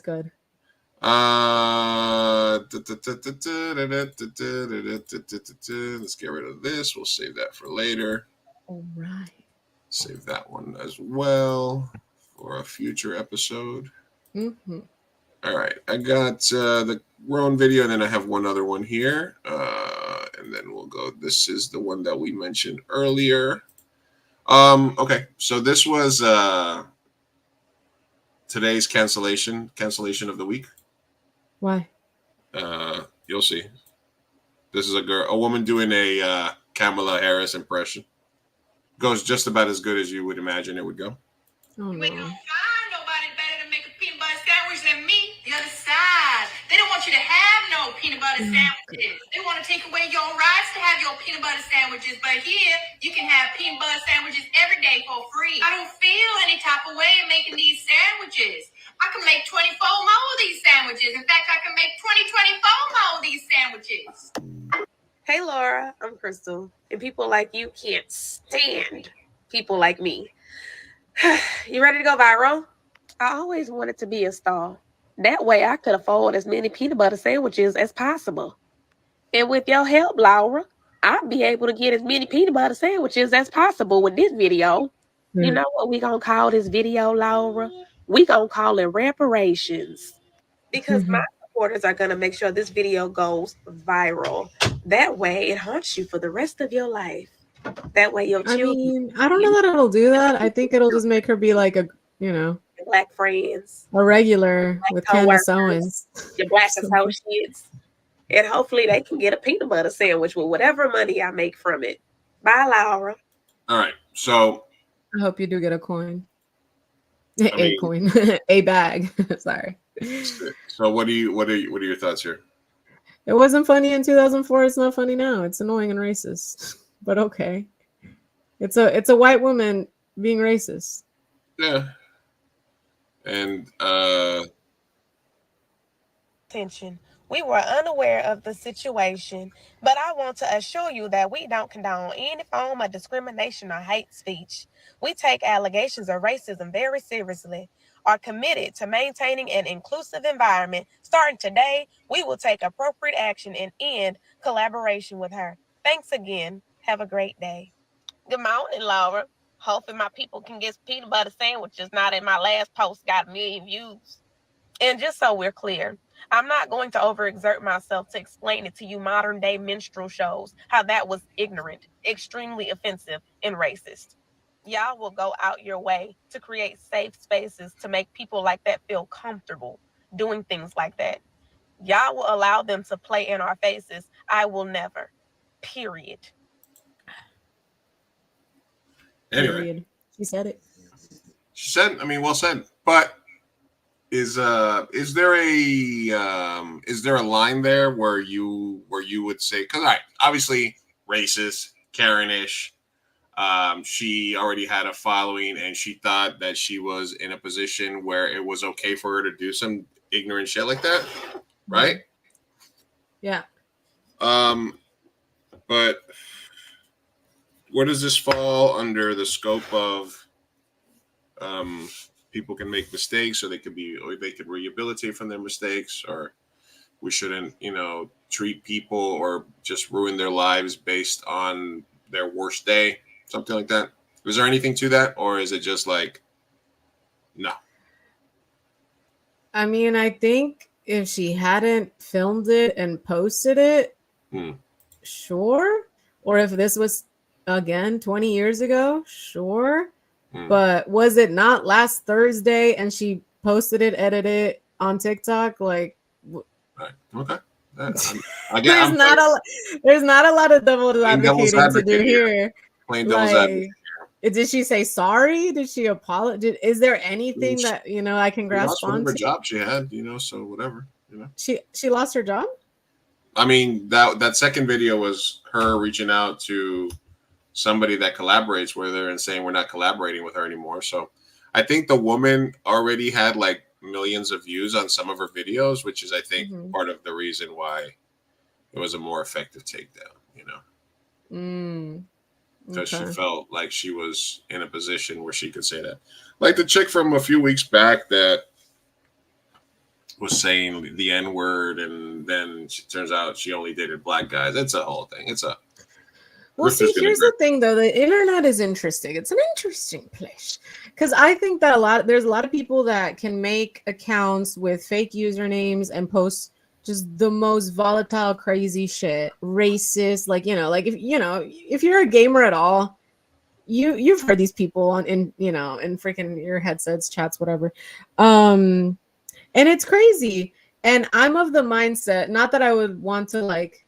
No, yeah, honestly, I kind of just don't care. I think that if you're willing to say something, be so bold as to say something online, like consequences, like you should have consequences. And if you think that what you said is, if you stand by it, then you should be able, of course, you should be able to plead your case. If you feel bad, of course, you should be able to apologize.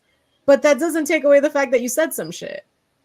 You know what I mean? So it's a case-by-case basis, but I do think that if you have a fake Finsta or a fake account, or if you're so bold as to do it with your own, face and with your name online, like, you should be held accountable. I don't know. Which is not to say that if you make a mistake like that, or if you do something like that you're not redeemable as a person. Exactly. No, and that's what I mean. I'm like, you are going to take the heat at the beginning. Yeah, and it's a case-by-case basis. So that's why I'm like, in this case, it's not that she's not redeemable. It's just I right now don't see a pathway to redemption. So Kamala be called out for trying to be more urban. I think that Kamala, that's not for me to say. Yeah, I mean, there's such a thing as code switching for people of color. I think more so than anybody else. Dude, I code switch like crazy. Yeah, you should see corporate me. You should see you should see corporate Lou. When you've never seen I don't think you've ever seen corporate Lou. Oh, I would love to. But corporate Lou sounds and is a completely different person. So code switching is very commonplace for Black and brown communities. So I think it's, if you're saying, I wouldn't say that there isn't a person in that room that's being like, listen, you need to like code switch it up a little bit harder tonight. But I think it's maybe 15% calculated and 80% just naturally. And even if you like, let's say, like, for example, like me, I'm Uruguayan, right? But I didn't grow up in I root for Uruguay, the soccer team, more than I root for Colombia. There's things about me that are very Uruguayan growing up with my dad, but I don't have the typical. I would be what would consider like a no sabo kid to Uruguayans, right? That actually grew up in Uruguay and stuff like that, right? But I try to be earnest about embracing that part of my culture. But when I'm around other Uruguayans or around my dad and his friends, is even though I don't normally speak that way, my Uruguayan accent would come out more because you're around people that make you comfortable to be able to be more that way. So when I'm around more Argentinians and Uruguayans, like when I was with my nephew that we went to Vegas to watch the soccer game, I noticed that when we were speaking in Spanish, it wasn't my normal Spanish that I speak around Mexicans and Colombians. It started being more, you know, question. Yes, boludo, todo bien, you know, like some of that started to leak through. So it's something that we do subconsciously. It's something that we do consciously sometimes because it's work, and that's what makes money for people that have to put on that persona. So I wouldn't necessarily call her out, but I'm not saying that I'm not cynical enough to say that I don't believe that somebody would recommend that. They're politicians. They're going to fucking lie, and they're going to fucking say Pokemon go to the polls and fucking I got hot sauce in my bag swag. Never underestimate the idiocracy and stupidness of people that run the DNC. You're not going to go broke betting on how stupid the DNC will be. Absolutely. Yeah. Is she shucking and jiving? Is she soft shoeing? You know, maybe. I don't know. That's, like I said, not far from the side, but I do understand what code switching is. And we also understand what politicians do. All right, here's the video of Winona.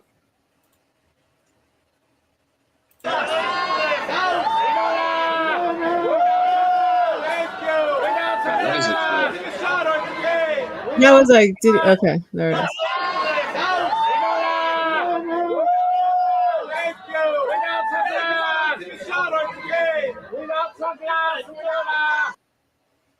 You don't have to. All right, look at her.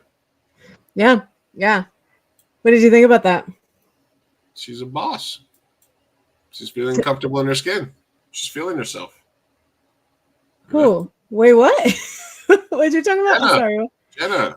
Oh, Jenna. Yeah. No, but what I mean is, like, what do you mean? Winona's on the benzos. You're asking me what do I think of Winona? Winona's on a sick one, man. She's been on a sick one since 1992. She dated fucking no, stay on topic. No, talking about Winona. Like, Winona's like my number one crush. She was like my number one, one of my first crushes. What are you talking about? No one's talking about looks. Damn, Lou. We're talking about the moment that this, that this is calling out sort of attention to. Jenna is feeling comfortable in her skin enough that she's with two big stars, and she's feeling comfortable in her skin in dealing with paparazzi. She's entering her star phase. She's there. Yeah. She's ready for it. She's embracing it. She's comfortable. Interesting. She is living up to the moment that she's in. Gotcha. You know, I guess I was more interested in the commentary that, like, this video kind of like evolved into in the internet, because sort of what the internet took it as was the two generations and how they react to media. You have a Gen Z in Jenna Ortega, who is very assertive, and you have someone like Winona, who immediately they're like, well, one without the glasses, and she's like thinking about it, and if you get a close-up, she's kind of nervous, and then that's when Jenna's like, you don't have to take them off, like, you don't have to, and she doesn't. Okay. So it's kind of like it's weird, because in real time you're seeing these two generations of like Gen X, who I think women were more brought up to kind of please the media, men, all of that, right? It's more like you're more used to the traditional role of cooking, cleaning, kind of following the rules. And if someone yells at you to do a pose or do something. Because the boomer, she took it off right away. Exactly. Yeah. Oh, 3 generations. Yeah. So you got a boomer, you got a Gen X, and you got a Gen Z. Immediately takes it off. She's thinking about it, but she's telling her how she doesn't want to. And then she's like, you don't have to. Younger generation showing the older generation about boundaries. Beautiful. That was exactly. So it like the internet just kind of went wild with the whole conversation about boundaries, and how it's kind of beautiful that like Gen Z is not, necessarily like putting up their own, whatever they're comfortable with, and doing kind of like what they want, as opposed to how you said, she immediately took them off, and then Winona was just in the middle, kind of like, what do I do? I don't want to take them off. It's like, no, very sweet. You don't have to. It's like, you don't got it. Yeah. But I will say, if you're being cynical, she had a no glasses agenda, because she was looking at her as soon as she went to grab the glasses. And I don't know if that's necessarily because she sensed that she was uncomfortable. She saw her taking off the glasses, and she's like, no, you don't have to. So maybe she just didn't want to take the glasses off, because she didn't want to take off of her. Yeah, because she's the only one without glasses, and she said, I must be the only one without glasses. She wanted she wanted eyeball attention. She wanted nobody else to eat except her. Damn, Lou. Damn. Conspiracy theory right there. Conspiracy. Wow. All right, now we're going to play real quick for the next 30 seconds. We're going to play everybody's favorite game, which is, what will the YouTube algorithm feed me after I watch this video? All right, Here we go. Next video. Basketball video. Next video. White comics. Commercial. Opening up Pokemon cards. Why is this on the feed? This has to do also with what you regularly watch. Like, the algorithm is very much already right. Rocket ships. Commercial. This is so not what mine looks like. Baseball stuff. Sports. Keanu. Stupid shit. Commercials. Cop videos. More Keanu. Hey guys, I got to tell you guys. Listen, guys, let's stop playing this game right here. Just because I hovered too long on the Keanu. Is that something you want to talk about there, buddy? What's going on? No Keanu videos. Just goes on, searches Keanu every day. Keanu. Wait, so to bring it back though to the labor conversation, do you think that Gen Z has or is more vocal about putting up boundaries than previous generations? Absolutely. Yeah? Absolutely. Yeah, it's very clear. Yeah, they are.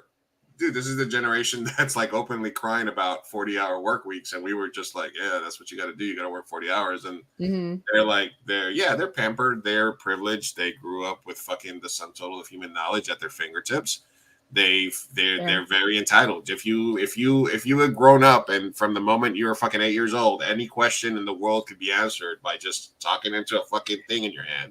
Remember when you had to go to the library? Dude, I fucking Dewey Decimal. Why the fuck I got the Dewey? Can I clear the part of my brain that understands what the Dewey Decimal System is so that I can learn new shit? Research, fucking index cards, looking shit up in books, hearing shit from people, and like having to wait years to figure out if it was true or not. Not realizing till you're like older to realize something that you thought was true was just some urban legend somebody had told you. Like it's a whole different experience.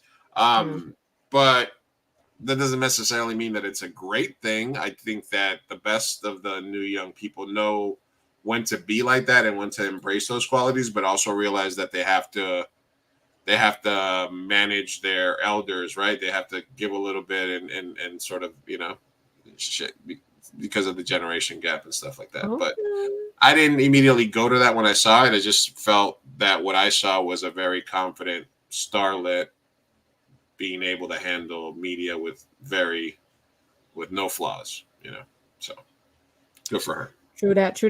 And like that kind of brings me to the Chappel Roan thing. Did you watch the video and what did you think about her and her handling boundaries, I guess? Yeah, no, when I went through it, I watched her video, and let's watch it. I have it ready here. So let's go through it.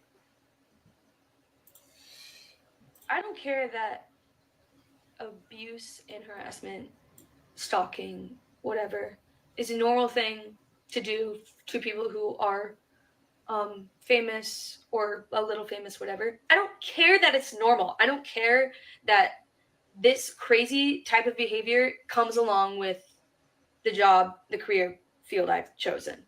That does not make it okay. That doesn't make it normal. It doesn't mean I want it. It doesn't mean that I like it.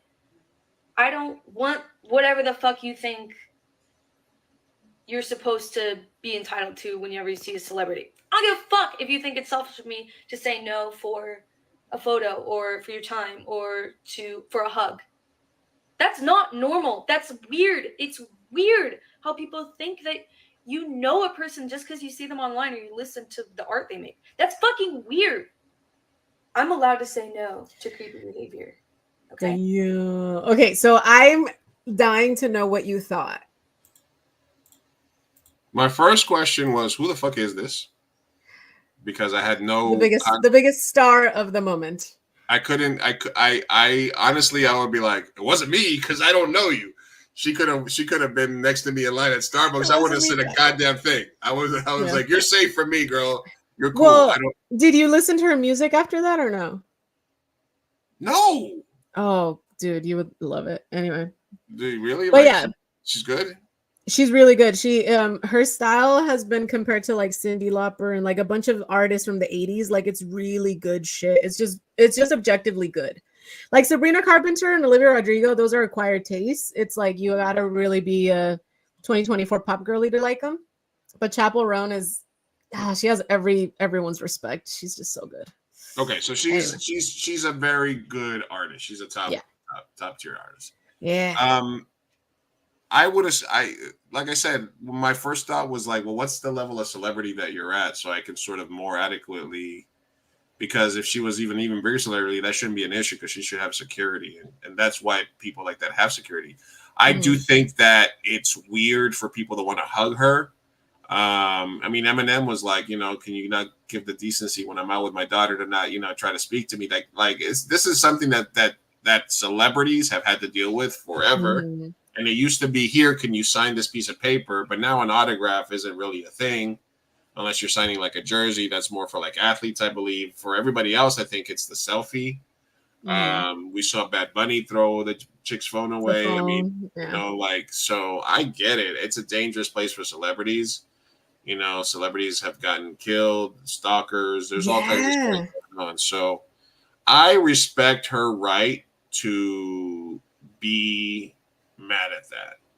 And I also feel that if she is at or close to the top of the food chain for artists, I believe that era, how old is she? Like 24, 25? Is she like 30? She's young. I don't know. No, she's like, 24. So she's in her 20s. Like, that's when you're producing some of your best art and you're obviously finding yourself and stuff like that. Mm-hmm. So she's a singer. She's a singer-songwriter. She's probably a little kooky, and that's why she's so good at her job.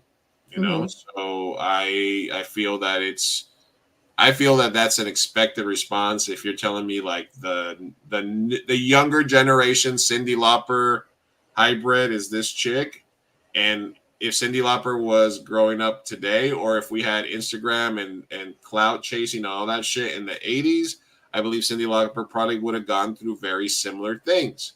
And she probably would have had the same sort of response to people if they were invading her personal space. Or listen, assuming that you have the right to a celebrity's time because you feel like you know them because they're in your life so often or they are an important role in your life is wrong. But I also feel that with social media and people will feel more connected to you. Yeah. And it creates a whole parasocial dynamic. Like, part of the reason that Beyonce and Taylor Swift make it a point to go touch the girl with Down syndrome in the first row and to give them the hat and to like do those things is because they really don't want to touch you, but they have to have these controlled situations so that you feel that I could really connect with her. She and I would be friends, like she understands, that's the thing that you're feeding into because it's going to make you money, because it's going to make you more popular, make them want to follow you longer. But you still have to, you got to play a little lip service. You have to give them a little bit of crumb once in a while. You can't just be all standoffish. But do you have to? Because that's like another thing about Gen Z and boundaries is like, I feel like, because the reaction to her comments, like, and mind you, she was very like unfiltered, and so maybe she could have said things a little more sugar coated, I guess. Mm-hmm. But so a lot of her fans are feeling like, well, we pay you, we prop you up, we support you, all of that. And that makes them feel entitled to her time in whatever way, right?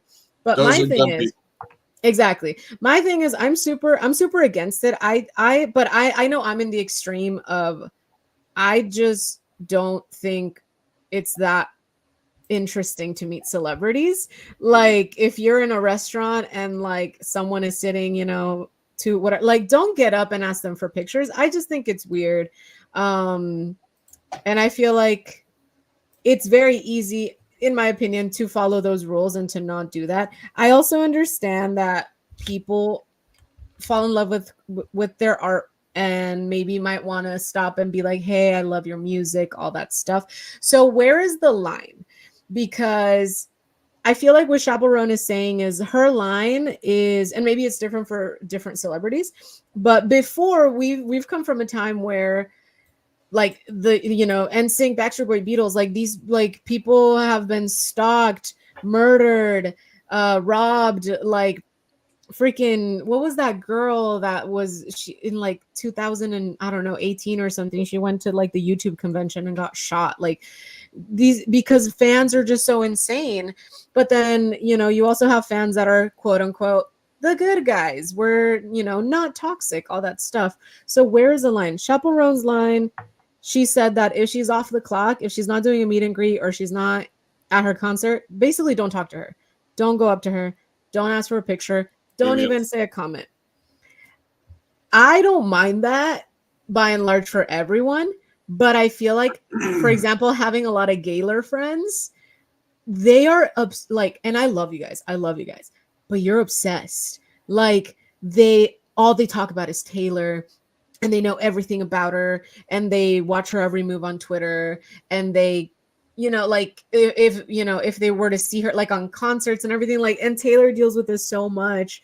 And a lot of people are like, well, she's so graceful about it. Why can't Chappell be this graceful? No one should have to deal with this. Mm-hmm. Like, when you think about it, if you work a 9 to 5 and it's past 5 o'clock and you team somebody or email somebody, don't fucking do that. Like, that's fucking weird. Or if you see your coworker outside in the wild, you can say hi, but it's fucking weird if you're like, hey, let's hang out, or you start talking to them about the meeting or whatever. Like, it's just fucking weird. So I can understand how once you're clocked out, you're clocked out. But there's a lot of people that you and I know, like a lot of people that are arguing for, well, bare minimum of like, I should be able to go up and maybe say I love their music, something of the sort, because I don't mean any harm. What do you think to those people that are more of like, I'm not toxic? They need to grow the fuck up. Really? Okay. Nobody's entitled to your fucking time. What about if I just want to say like how much her music has impacted me? All right, thank you. I'm busy right now. Go fuck yourself. Fucking buy my next album. Stop bootlegging my music. I don't know. I really don't understand why we have to accommodate people feeling entitled to other people's time, whether they're a celebrity or not. Mm-hmm. We don't need to suffer fools. We don't need to let them think, no, sometimes you're just wrong. Sometimes you just need to be a fucking big boy and say, oh my God, I saw Chappell Roan at fucking Starbucks.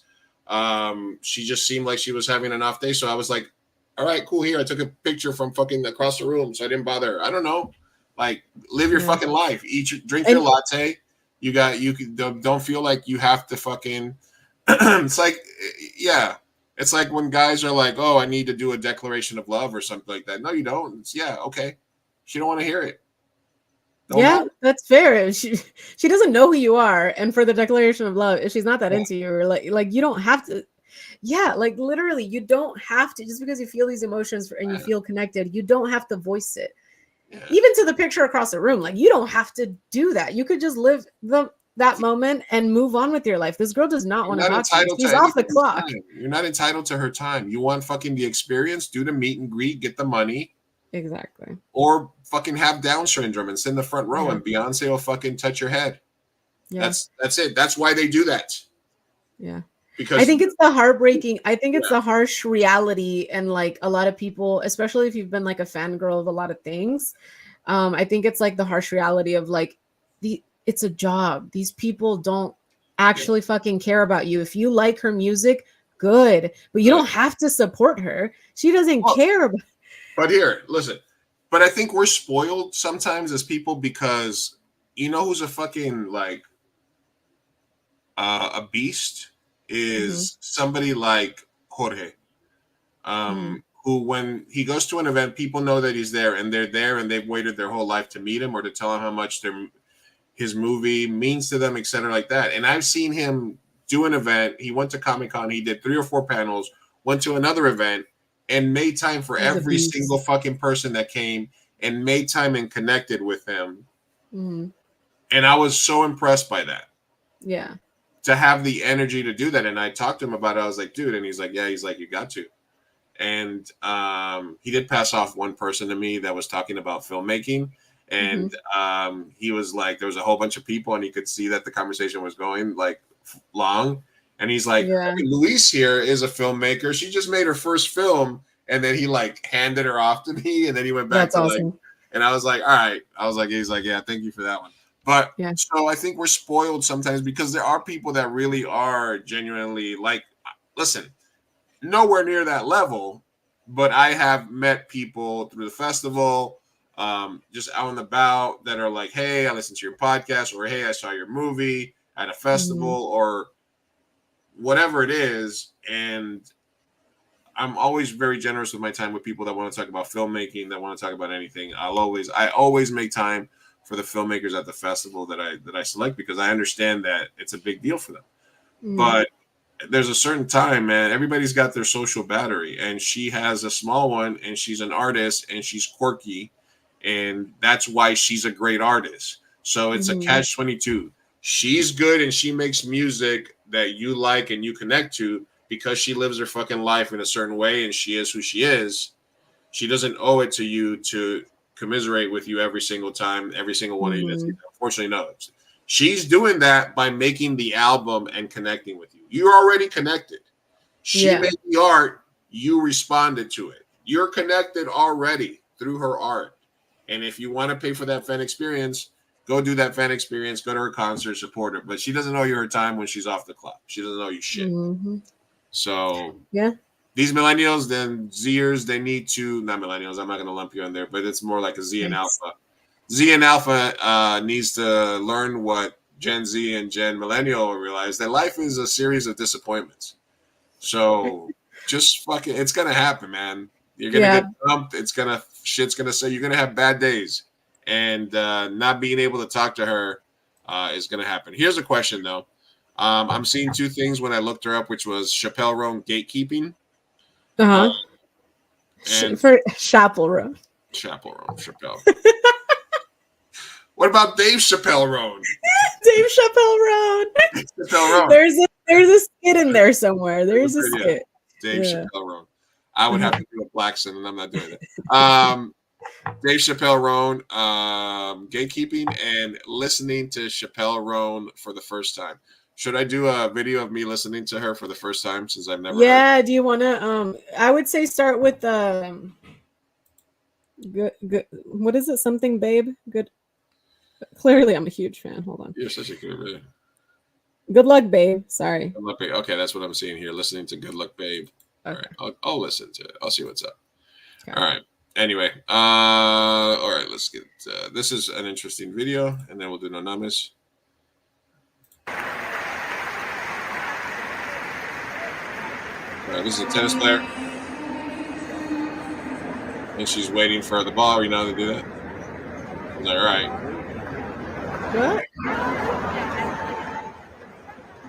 What?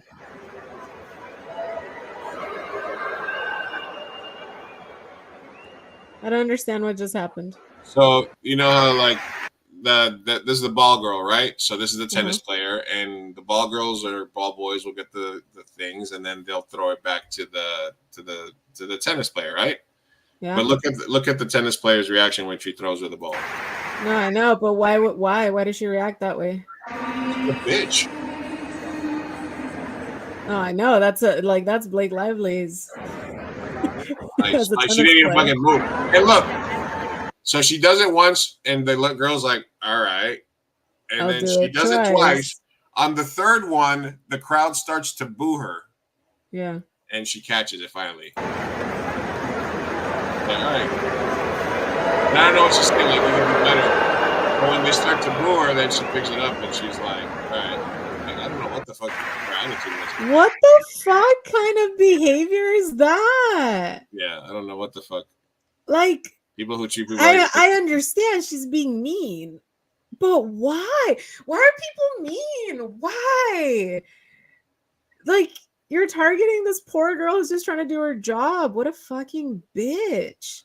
Oh, I have no idea the context or what she was trying to teach the ball girl, if that's even the issue. Can anyone explain? I hope she slept with her boyfriend. I hope she did something, and that's why she's acting out. Because she lost the match though, so there's a good point there. She earned the loss, is what people are saying. Yeah. Oh, good. Okay. Yes, I hope she broke her ankle. She broke her ankle. Good for her. I know. I said I hope. Oh no! I was happy there for a second.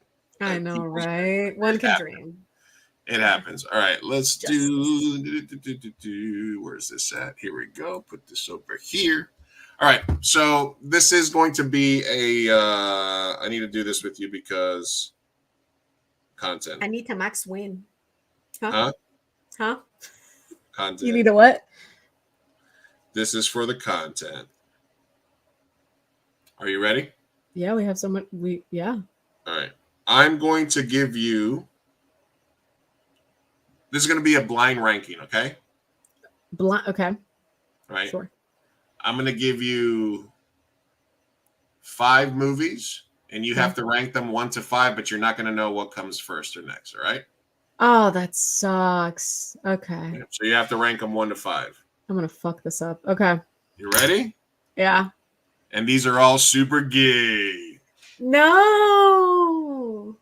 But if I don't know what comes next, how can I choose 5? That's why it's a bit. That's why they do it on the internet. I hate all of you. Okay. All right. Yeah. But I'm a cheerleader. Oh, are these all queer films? Yes, these are all queer films. So rank your queer films 1 through 5. But I'm a cheerleader. I'm gonna put that at 4. All right. Brokeback Mountain. Oh, that wasn't for me. Oh, but it was so good. 5. Because it's gay boys. It's gay boys. Portrait of a Lady on Fire. Oh, that was good. But I wasn't my favorite. So what do we have with 3? The Birdcage. What the fuck is that? What's the birdcage? You don't know what the Birdcage is? No. You're ruining this bit. I'm sorry. Nathan Lane, Robin Williams, based on La Caja Falls, where I know lesbian movies. I don't know gays. Oh, I do. Oh, okay. Wow. Well, it's a great cast. We'll put them at 2. Oh my God. I'm sorry. I'm so sorry. Can we bump him under, but I'm a cheerleader? Actually, bump him under Brokeback There's Mountain. no bumping. This is the whole I know. And they must take 2. Never seen it. All right. That means Tu Wong Fu. Thanks for everything. Julie Newmar is number 1 for you. That's the last one. Tu Wong Fu. I don't Do you even know what Tu Wong Fu is? I don't know what that is. What is Tu Wong Fu? I thought you were gonna go with all lesbian ones because you started with "But I'm a Cheerleader," so I was like, Birdcage. All right. Uh-huh. Please watch the Birdcage. We were watching it at the shop the other day. This is where I came up with it. Tu Wong Fu. Thanks for everything. It's the fucking Wesley Snipes, John Leguizamo. They play drag queens. Oh, that I've been meaning to watch that one. All right. Is it offensive or is it good? It's good. What the fuck you mean? It was the 90s. We were well-meaning. We were well-meaning. That's all I need. That's we all meant I well. need. What are you talking about?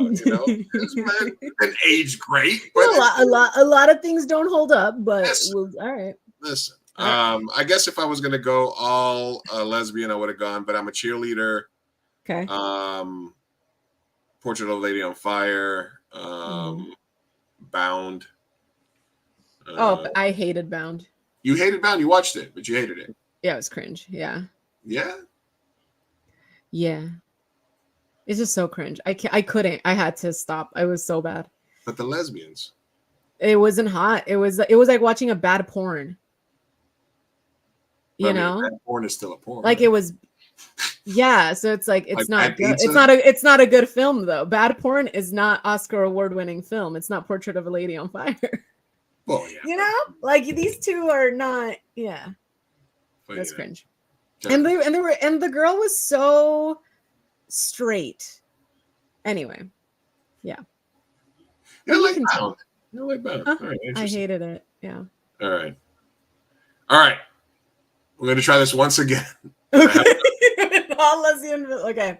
All right. Let's do it. Ooh, okay. Okay. These are bisexual icons. Oh, okay. Or icons for gays and bisexuals, I guess, right? Okay. All right. There's 7 of them. 7. Okay. All 7. Right. So you're going to put these 1 through 7 in random order, right? Oh, this is going to, yep. This is going to be tough. They're all women. Oh, that's hard. Mm-hmm. I think. Pedro Pascal, number 1. Pedro Pascal. All right. Sorry, we're going to go with Megan Thee Stallion. 1 through 7. Oh, that's good. Is she bi? We'll just go with. I mean, I asked the queer person today for this list, so this is a queer approved list. She's an icon for sure. Yeah. Probably bi, but she's dating a man, so we'll put her at like 6. Megan Thee Stallion at 6. All right. Yeah. Tessa Thompson. Oh my God, she's like one of my biggest crushes. I don't even care that is she straight? Is she bi? I don't even care. She's just hot. We'll put her at 2. We'll put her at 2. We'll leave room for. Okay. Yeah. Willow Smith. Oh, 7. 7. Okay. Yeah, not for me. Aubrey Plaza.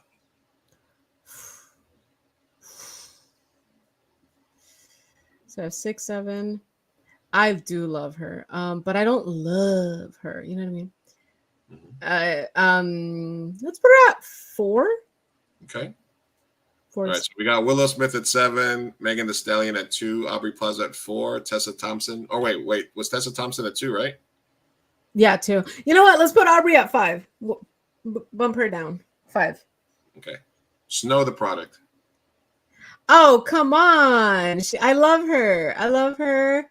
Not my type, but I would love to be besties with her because she's Latina, you know. What do we have open? We have 1 and we have 3. Let's put her at 4. Let's put her on top of Aubrey, above Miss Plaza. And then Lady Gaga. Oh my God, she is queen of all queens. I'm leaving number 1. That's the last one though. Oh, that's the last one? Oh, then she's that one. Yeah. Wait, didn't we have like 6 open or something like that? Or well, I said Megan Thee Stallion, you put her at I think 2. 6. 6? You put her at 6? I put her at the bottom. Yeah. I put her like not the last, but 6. Put her at 6? Okay. Yeah. You put her at 6. Aubrey Plaza at 4. Janelle Monáe. That was the other one. Okay, well, Gaga went at 1. Mm-hmm. So Janelle Monáe. And Janelle Monáe is the love of my life, but what is left? Because I feel like Well, hold on a second. So let me make sure. Megan Thee Stallion was 6. Mm-hmm. Tessa Thompson was 2. 2. Aubrey Plaza was 4. No, then I bumped her down to 5. Willow Smith was 7. 7, yeah. And then Megan Thee Stallion was 6. Yeah. Snow the Product went above Aubrey, so 4. 4. So that 4, 5, 6, 3, 7.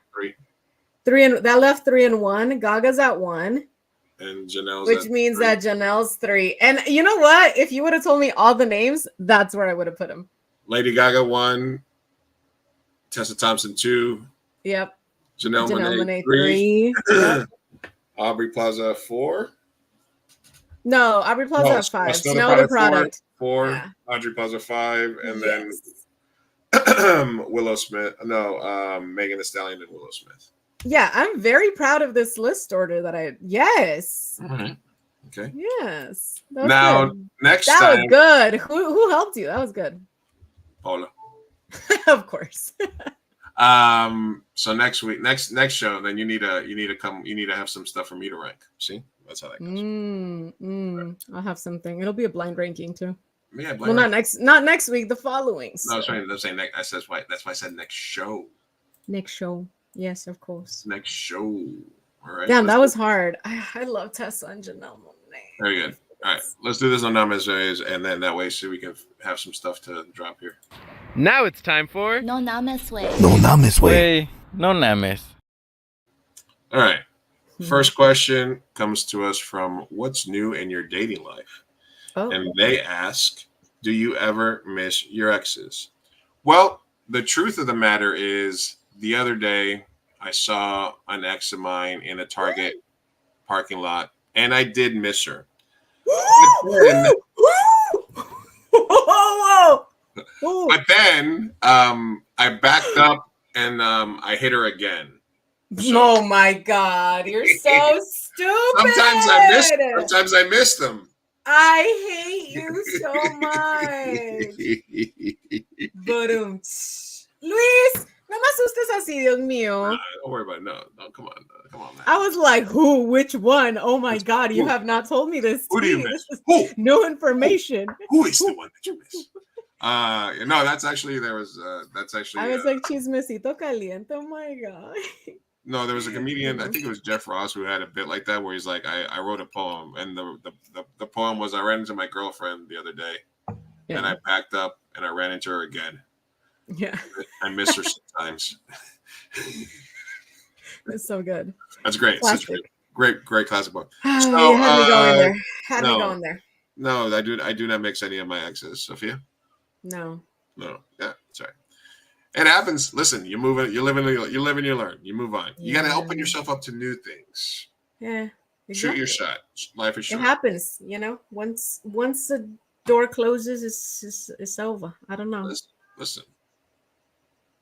Hey, you gotta shoot your shot. Get out there for some new. No, tampoco. I'm just it's open, but ain't nobody shooting no shots. Hey, listen. Oh, you are. Wait, hold on. Yeah, hold on. Right. One of us is shooting shots. Listen. I ended up having a date with one of the, with a crush, One pretty well. Are we opening up?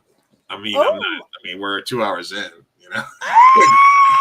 We might clip this. No, we should. Lou had a date. Clip it. Lou had a date with a crush. Literally with my crush, whom I adore and approve of. Yes. So we shall see. But listen, whatever life brings at you, that right there, win-win. You shoot your shot, you get a date with a pretty girl. That's fucking, you wrap that win up, put it in a little box, hold on to it, and then you move forward. You try to get the second one. You go from there. You shoot your shot. Go for it. Mm-hmm. and then the third, and the marriage, baby carriage. You know how it goes. All right, next question here. Hookups gone bad. All right, hookups gone bad says, I'm 21. All right, thanks for listening. All right. And I've been hooking up with a woman 32 for about 6 months. Why was that my reaction? Get some. There might be a 32-year-old in my head. Anyway, continue. All right. It started as something casual. We met through a mutual friend at a party, hit it off, and things escalated. I knew she was married. Oh, okay. My drink. What? Right. But she told me she was in an unhappy marriage and was planning to leave her husband. That old yarn. She made it sound like the divorce was already a done deal, so I didn't feel too guilty about it. We continued seeing each other, mostly late at night or during the time she said her husband was out of town. I'll admit it was exciting at first. It always is. I was young. She was older. Mm-hmm. Things started getting serious when she began texting me constantly and wanted to spend more time together. She would vent about how terrible her husband was, blah, blah, blah. A few weeks ago, her husband found out about us. Oh. Excuse me. He was devastated and immediately filed for divorce. She called me in tears, blaming me for everything. She said if it wasn't for me, her husband wouldn't have left her. And now she has nowhere to go and nothing to her name. She even suggested that I should take responsibility for helping her out since I ruined her life. Oh, that's so funny. Excuse me. Random Rig Review says she's for the streets, and I agree. She has two kids, a 10-year-old son and a 7-year-old daughter. She claims that her husband's going to fight for custody. It's my fault. No, the fault is all hers, and I love how she's willing to just blame. I feel bad about the situation, but I think it's unfair for her to put the blame on me. I never forced to cheat. I wasn't the one who fight for divorce. I'm also not the position to support her financially or emotionally. I'm just trying to figure out my life. So was I wrong for hooking up with a married woman and causing her divorce? Were you wrong? Sure. And what should I do? Nothing. Absolutely nothing. Listen, it wasn't the best choice of action to do that, right? Because she could have been lying. If there was no hard proof, she could have been lying. And then later on we find out that she was, right? So it seems like you didn't have enough proof to proceed with the actions that you did. You just believed her and went and fucked a married woman who was clearly still in the relationship and lied about everything. But anything past that, 7-year no, at the end of the day, and this is my thing, is I always hate when people cheat and they blame the other person. They're not the ones in the relationship. They're not the ones, yes, it's unethical, but they're not the ones that owe your relationship that respect. It's the partner. So that woman is the one that owed her husband the respect to not do that. She's the one that stepped out. And furthermore, her actions have consequences. And she's the one that is now reaping the, not rewards. What is the opposite? Whatever that would be. And yeah, so the shitty rewards. The shitty rewards, yeah. She reaped what she sowed. Listen, there's no French benefits here. Yeah. And that's not what fringe? What? There's no French or fringe benefits here. Neither one. I mean, true that. And I don't think you did. As far as when it comes to the actual divorce, what the husband decided to eventually do, you did nothing wrong or anything to cause that or to do that. It was her actions, and if it wasn't you, she would have cheated with someone else. And it baffles me that she somehow is blaming you and somehow thinks that you owe her anything. Absolutely not. Like, gosh, you were a shitty partner. And then you lied to this person also. Like, what the fuck? Actually, you didn't do anything wrong because you were also lied to. Hold on. What about the repeated banging of a married woman? But it was under the, I think that she's naive for falling for it, but it was under the belief that they were getting divorced or was that not it? Yeah. She said, or was it that she was just unhappy? She was basically saying she was unhappy. She was the divorce. Yeah. Because you'd be surprised, dude, the amount of people that I've encountered that are like, oh, they're abusive. Oh, we're in an open relationship or like whatever. Like people will say crazy shit to get in their pants when they're in relationships. And I've came across every single one of them. You vet them first and foremost. Call your wife. Is it an open relationship? Call her. Let me talk to her. Oh, they hit you? Like, I'm sorry, I'm gonna need some sort of like proof. Go to the cops. This is too deep for me. Or like, oh, you just are unhappy. That sounds like a you problem. Maybe you should go to therapy with them. You know, hard proof. Have you been in their household? Have you talked to their kids? Do you know their family? Do you know them intimately? Like, if it's just random person on the street that is telling you these things from their point of view, then assume they're lying at all times. Assume they're lying. Yeah. Like, get hard proof. Don't proceed. You know? Yeah, I think the mistake that you made was not in hooking up with the married woman. It was in repeatedly hooking up with the married woman. If you're gonna say did you do anything wrong, I think that there was a little window where you could have banged her for like 2 weeks and then gotten out of that, where you'd be like scot clean, where it would have just been she cheated on me. You were having a full-on affair with a married woman. That's a full-on torrid affair. Husband didn't file for divorce because she cheated on him with you. She probably cheated on him before. He probably cheated on her. Who knows? He filed for divorce because she was having an affair with a 21-year-old for 6 months, and he found out about it. That's why he filed for divorce. So whoa. I won't leave you completely off the hook. Okay. Yes. I'm not saying there was a moment in time where you realize, listen, she hasn't. We've been together 6 months. She still hasn't gotten divorced. Is this divorce happening? And that's what I mean. Some proof. Yes. You said it. I felt like I was in a movie. It was exciting. She was older. You're not completely innocent in this situation because you hooked up with a married woman and you passed the no guilt zone and you went straight into an affair. You had a 2-week free trial. You had a 2-week free trial. You surpassed that free trial. Now you gotta pay. Now you gotta pay. You put in your credit card, and now the bill's coming due. Yeah. Yeah. You were in that 32-year-old nuss for a while. Married, angry. I'm unhappy at home. Pussy is the best kind. Trust me. But is it worth? Do you think that now she owes her lodging or whatever it may be? No, she don't want to be saved. don't save her. Just know, like, here's my thing: if you're willing to do an affair, just know it's an affair. It's an affair. But it sounds like homegirl didn't know. Yeah. Did she know? I think he's a man. They're man woman. Oh, it sounds like homeboy didn't know. He didn't know. Homeboy, bae, 21 male.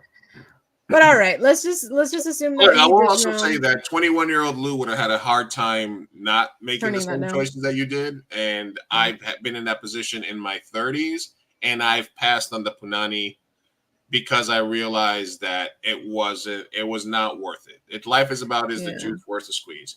21-year-old Lou, everything. Fuck yeah. Banging this 32-year-old married woman for 6 months is worth whatever the consequences are at the end of the day.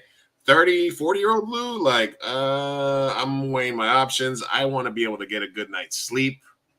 It's, you know what I mean? So it's just, it's a young problem, and I understand the decision that you made. You're not completely not at fault by me. I would say you're like 12% at fault because you did make a conscious decision to keep going at some point. Even during, because you had 6 months. During those 6 months, you caught a whiff of realizing she's probably not going to break up. You were in an affair. At some point, you are in an affair. You're not just having sex with a married woman that's unhappy. So once you were there and you decided to stay there, then you're at fault. But you don't owe her anything. You're too young to support a family. And this is like a bad Japanese porno. Unhappy wife has sex with young coworker. Exactly. Exactly. So basically tell her, listen, just sit her down and tell her this, or text her to send her this clip and say, Luis said I'm 12% at fault. So yeah, so fuck it. So you can get this dig, and that's not it. Oh my God. You call her, or you talk to her, or you sit her down as we would do back in the day. You tell her, look, I'm 21 years old and you're 32 with 2 kids. It ain't working out for us. This ain't fucking this. I'm not the guy. All right. I'm sorry. Lou said I'm 12% at fault. I will accept my 12%. But I ain't got no money, and I'm gonna go live my life. And I wish you the best. Yeah, there you go. If any point she introduced her kids to you, then I'm dropping you down to like 8%, because then she was really insane. But I think she's like fully insane. But I also think, yeah, you could have maybe chosen not to do that. But also, she's married. She's the married mother with the husband. And I just feel bad for the husband. Look, just listen. Just back away slowly and stay clear of fucking her husband, and just go, and then, lay low. This is my advice. Yeah. People be lying, man. People be lying. People be psycho. All right. Well, this is how much we love you guys, because we were only supposed to do a short show, but we still fucking pushed it to 2 hours. Dude, I gotta be up so Sophia blew past her fucking heart out. But that's how much we love you. That's how we do it for you. So you can return the love by making sure you're following us, subscribing, liking us, sharing it, talking to your friends about it, leaving reviews wherever you hear our podcasts. As always, we love you. Thank you guys for listening. We'll be back in a couple of weeks with a new show, and we'll have guests for the next few weeks after that. I got them lined up. So thank you guys for watching. We love you. Enjoy your vacation, Sophia. Thank you. Love you guys. Hasta luego.